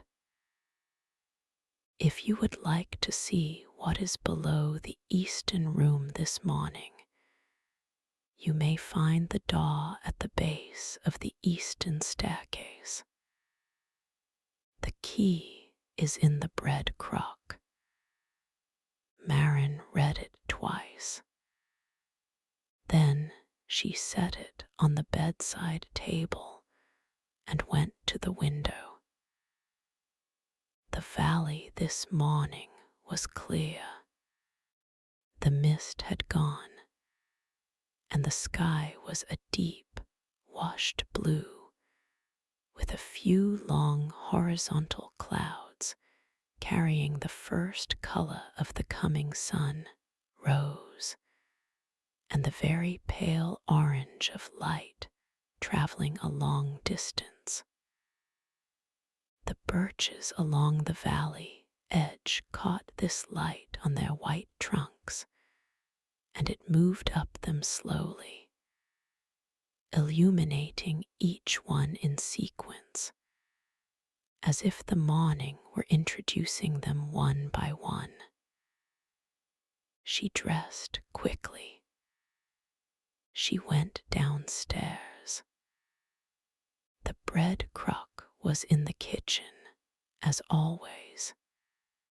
She lifted the lid, fresh bread again, the loaf still warm, and found the key at the bottom of the crock, wrapped in a small cloth.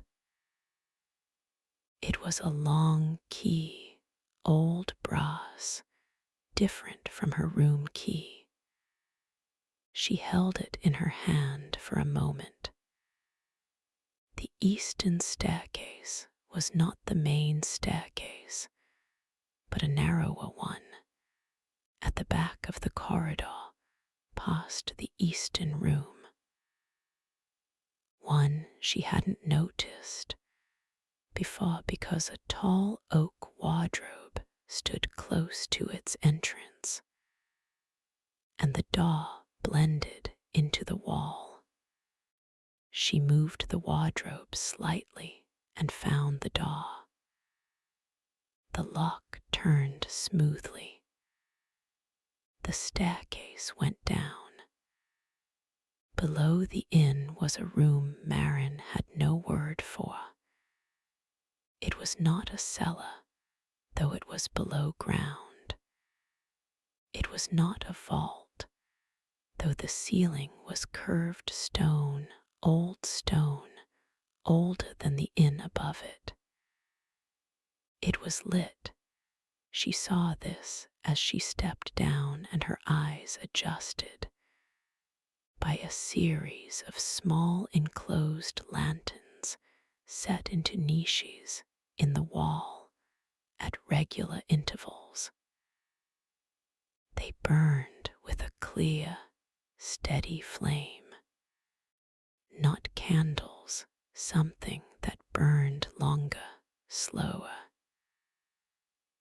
The floor was stone, worn smooth in a path from the base of the stairs to the far wall, as if people had walked here in the same direction for a very long time. The far wall held a single object. It was a map, not a small map. It filled most of the wall from near floor to near ceiling, perhaps 4 meters wide and 2 high. It had been painted directly onto the stone, or onto a smooth plaster that had been applied to the stone in ink of several colors, all of them faded to their quietest versions, but still readable. The oldest lines were almost silver. The more recent ones were a soft, dark blue. It was a map of the valley, but not the valley as she had seen it. This was the valley over time, layer upon layer of the same contours, drawn again and again as the years passed and things changed and were added. Each layer used a slightly different shade of ink. She could see, if she looked carefully, that the inn had been smaller in the earliest version. Only the main building, the eastern wing, added in what looked like a later hand. The trail behind the garden appeared in one layer, and the trough in the clearing in another. The lane of birches. She could see the lane drawn in a looping line, had been penciled in what looked like a relatively recent shade. And everywhere on the map, on every layer of it, were tiny marks, not symbols, not letters exactly, just small, careful pen touches, each one distinct, each one placed with intention. She stepped closer. Each mark had a small date beside it, very small. She had to lean in to read them. The earliest date she could find was very old. She couldn't read it completely. The ink had faded, but the shape of the numbers suggested it was more than 150 years ago. She understood slowly what she was looking at. Each mark was a person. Each small, careful pen touch placed somewhere on the map of the valley was someone who had come to Tallow Rise. The mark was placed at the point of the valley where that person had what? Rested. Left something, found something, or simply been. She stood in front of the map for a very long time. The lanterns in their niches burned their long, slow flames. The stone walls held their cold and their age. She traced the marks with her eyes, not with her fingers, not wanting to touch them. Hundreds of them, perhaps thousands, each one in its particular place on the valley. Many of them clustered near the inn itself, near the platform in the clearing, near the stream. A few were farther out, at the edges of the map where the valley met the forest. Each one a person, each one at some point in time here. She turned and looked at the staircase behind her. At the top of it, she knew, the inn was waking into its morning, the smell of bread, the fire rebuilding, Solen moving through her familiar hours. She turned back to the map. She found, eventually, in the most recent layer of ink, the soft, dark blue of the most recent additions, an unmarked space near the trail behind the garden, close to the wooden platform, very slightly off center. She looked at it for a long time. Then she went back upstairs to find Solen and to ask if she might borrow a pen. Solen was at the main table with a pot of tea and 2 cups already set. She looked up when Maren appeared at the foot of the stairs, and her expression held the quality of someone who has been waiting for exactly this and had been content to wait as long as it took. "You found it," she said. "I found it." Maren sat down at the table. "How many people have been shown the room?" "Not all," Solen said. "Only those who stayed long enough for the inn to feel like it had something to say to them." She pawed the tea with her characteristic steadiness.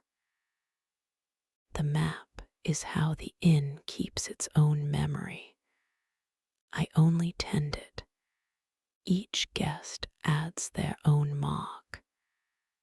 The marks are placed by the guests themselves. Always." Solen set the pot down. "We give them a pen and we tell them, choose a place. The place you felt most quiet, the place where something shifted, or just where you were when you knew it was all right." Maren held her cup. The tea was the same chamomile blend, warm and pale gold.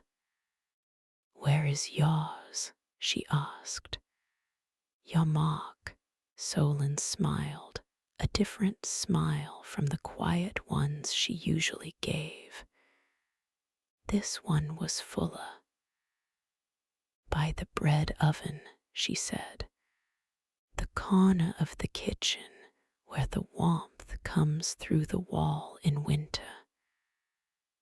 I was 7 years old. My grandmother brought me down and gave me the pen." She looked at the window. "I have been here ever since." Maren thought about that. A 7-year-old girl brought down the narrow staircase behind the oak wardrobe into the low stone room with the lanterns and the map. The handing over of a pen, the choice of a place. "Did you know what you were doing?" she asked. "I knew I was choosing where I belonged," Solen said. "Children often know these things more clearly than adults." They sat with the tea for a while. The morning light through the west window was full now, the sky having settled into a clean and cloudless blue, the kind of autumn sky that feels like a gift, unexpected and slightly formal, offered without explanation. "I want to add my mark," Maren said, "today before I leave." The words came out before she had fully decided them, and they felt correct. Solen did not look surprised. "I thought this might be the day," she said. "I think I need to go back to the platform first," Maren said. the wooden one in the clearing. I want to know if that's where my mark belongs. Take your time. She did. She went out through the kitchen garden in the full morning light, through the gate she had come to know well, and along the trail that had also become familiar, the birches, the ferns, the soft earth that had dried overnight into a firmer, pleasanter texture. The clearing opened ahead of her in the way it always did, unhurried, offering itself without fanfare. The platform was there. She stepped up onto it and stood for a moment, feeling its solidity beneath her feet. Then she lay down on her back as she had done on her first morning here, and looked up at the birch canopy. The sky through the leaves was the same clean blue as the sky above the inn.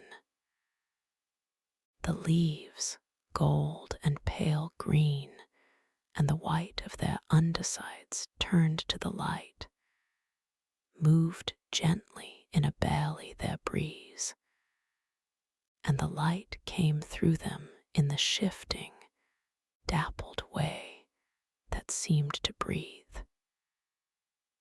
She lay for a long time.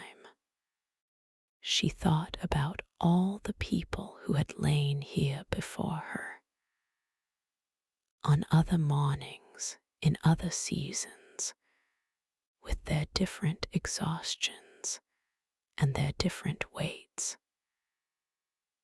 She thought about Wren, who had built the platform, who had understood that some people needed to feel the ground and the sky at the same time. She thought about Jay in the eastern room on the third night of the long winter, leaving behind something golden. She thought about herself, about the nights she had lain awake in her own home, in her own bed, staring at a ceiling that had nothing to offer, about the driving north because north felt like somewhere, about the amber light rising from the valley and her hands easing from the wheel. She thought, I needed this, not as a revelation. She had understood this for days, but as a completion of the understanding, as the lost piece of something settling into its correct position. She lay on the platform under the birch canopy until she felt the place in her chest that had been held tight for longer than she could name finally release its last degree of tension.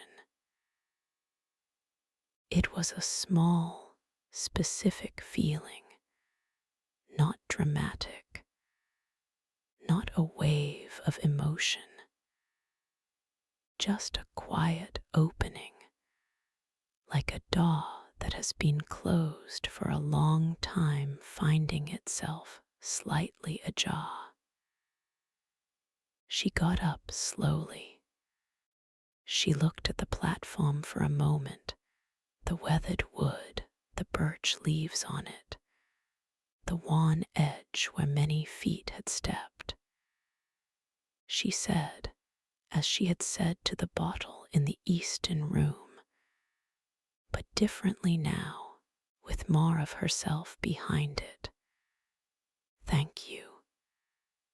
Then she walked back along the trail to the inn. Solen met her at the kitchen door and handed her a pen without speaking. The pen was old wooden handle ink that was the same dark blue as the most recent marks on the map. The right shade, the right instrument. Maren went down the stairs behind the oak wardrobe into the room with the stone walls and the slow lanterns. She stood before the map. She found the clearing on the trail, the small irregular shape of it, the platform marked with a tiny symbol she hadn't noticed before, barely the size of a fingernail. She found the position within the clearing where she had lain. She found the exact right place. She touched the pen to the wall. She pressed gently. She lifted the pen. A small, careful mark. She was here. She left Tallow Rise on a morning that felt like every good morning she had ever known, all at once.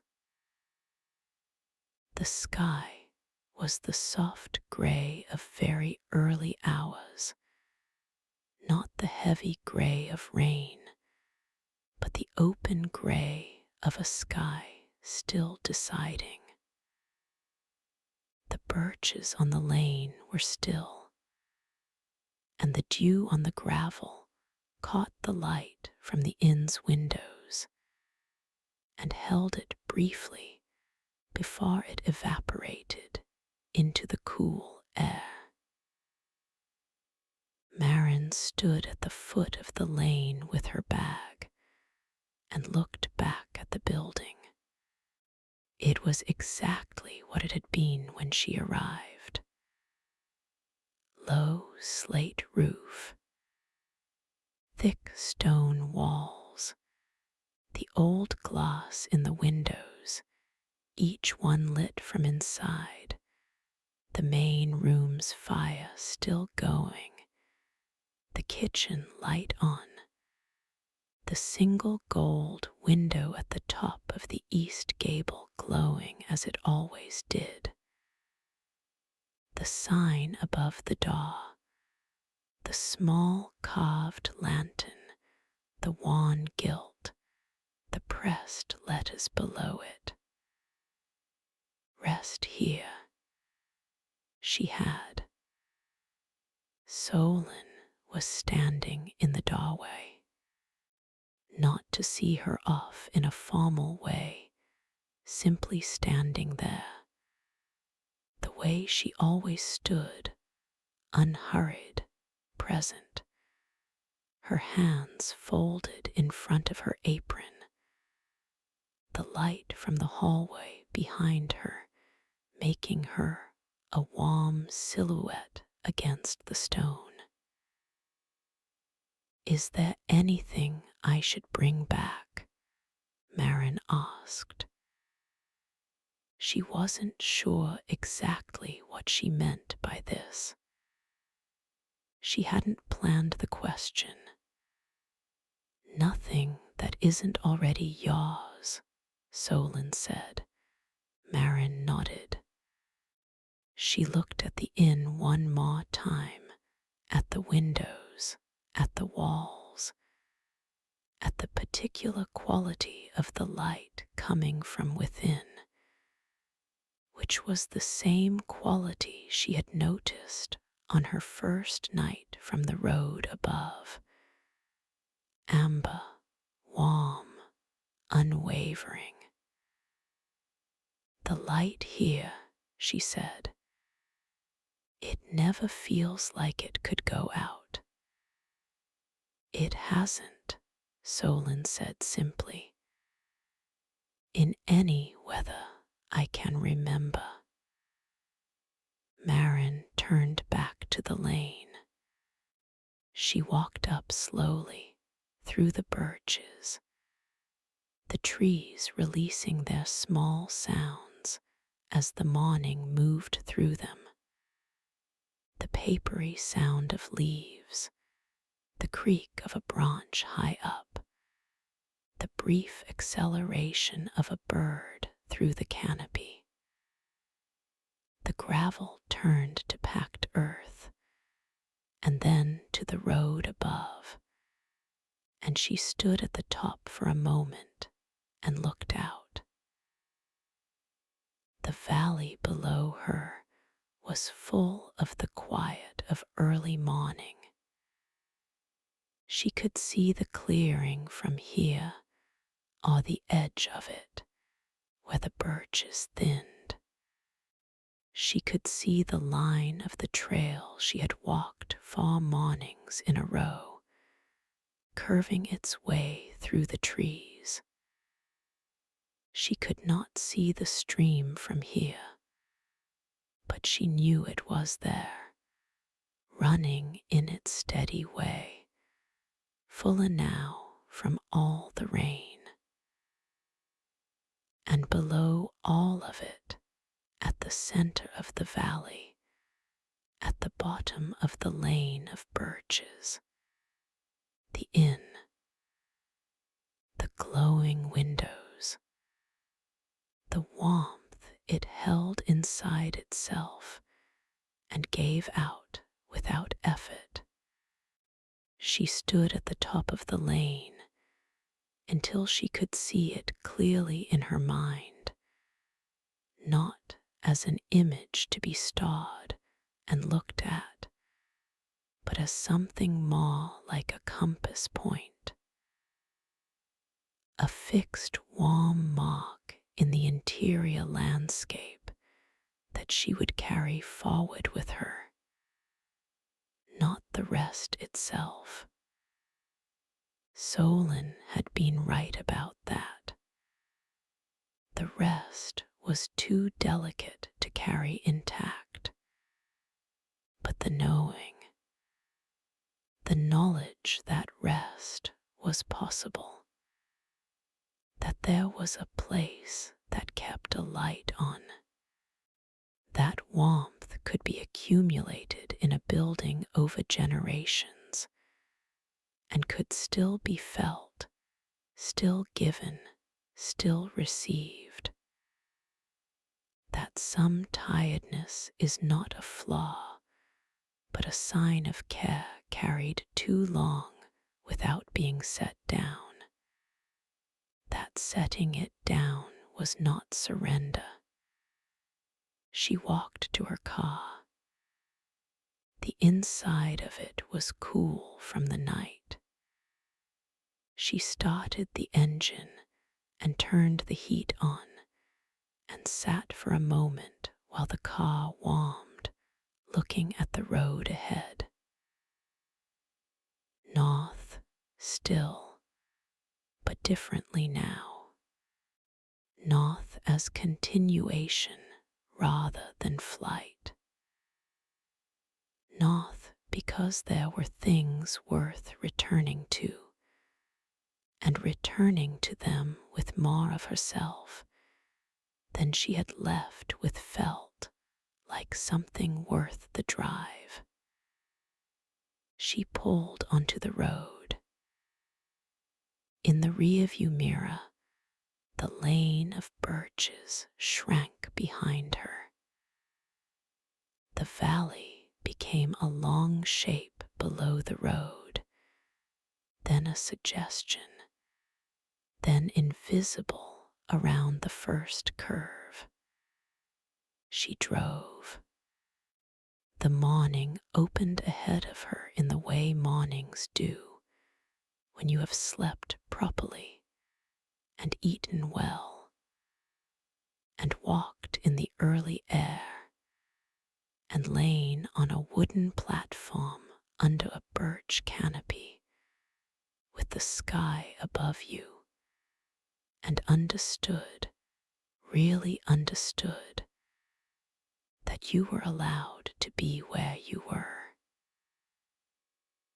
The sky ahead was beginning to show a pale line at the horizon, not sunrise yet, but the beginning of the preparation for sunrise. That particular luminosity that comes before color, when the dark is still present, but something behind it is gathering and will, very soon, begin to make itself known. Maren drove toward it without hurry. She was not trying to arrive at anything.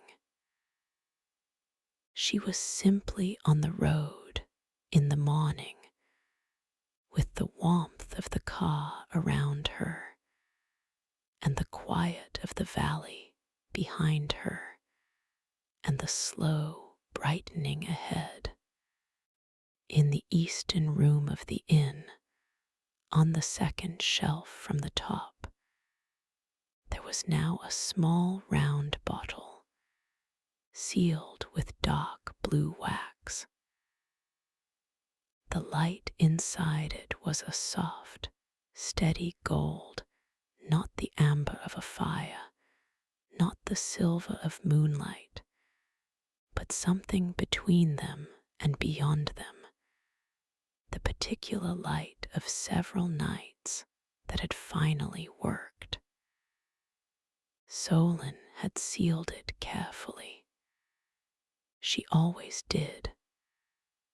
Outside the inn, the valley held its morning quiet. The stream ran in its way. The birches stood in their patient row. The wooden platform in the clearing waited in the soft early light, empty now, weathered and warm gray, offering itself to whoever would come next and need to feel the ground and the sky at the same time. The sign above the door turned slightly in the morning breeze. The carved lantern, the wan gilt, the small pressed letters below it. Rest here. The light in the windows burned on. It always had.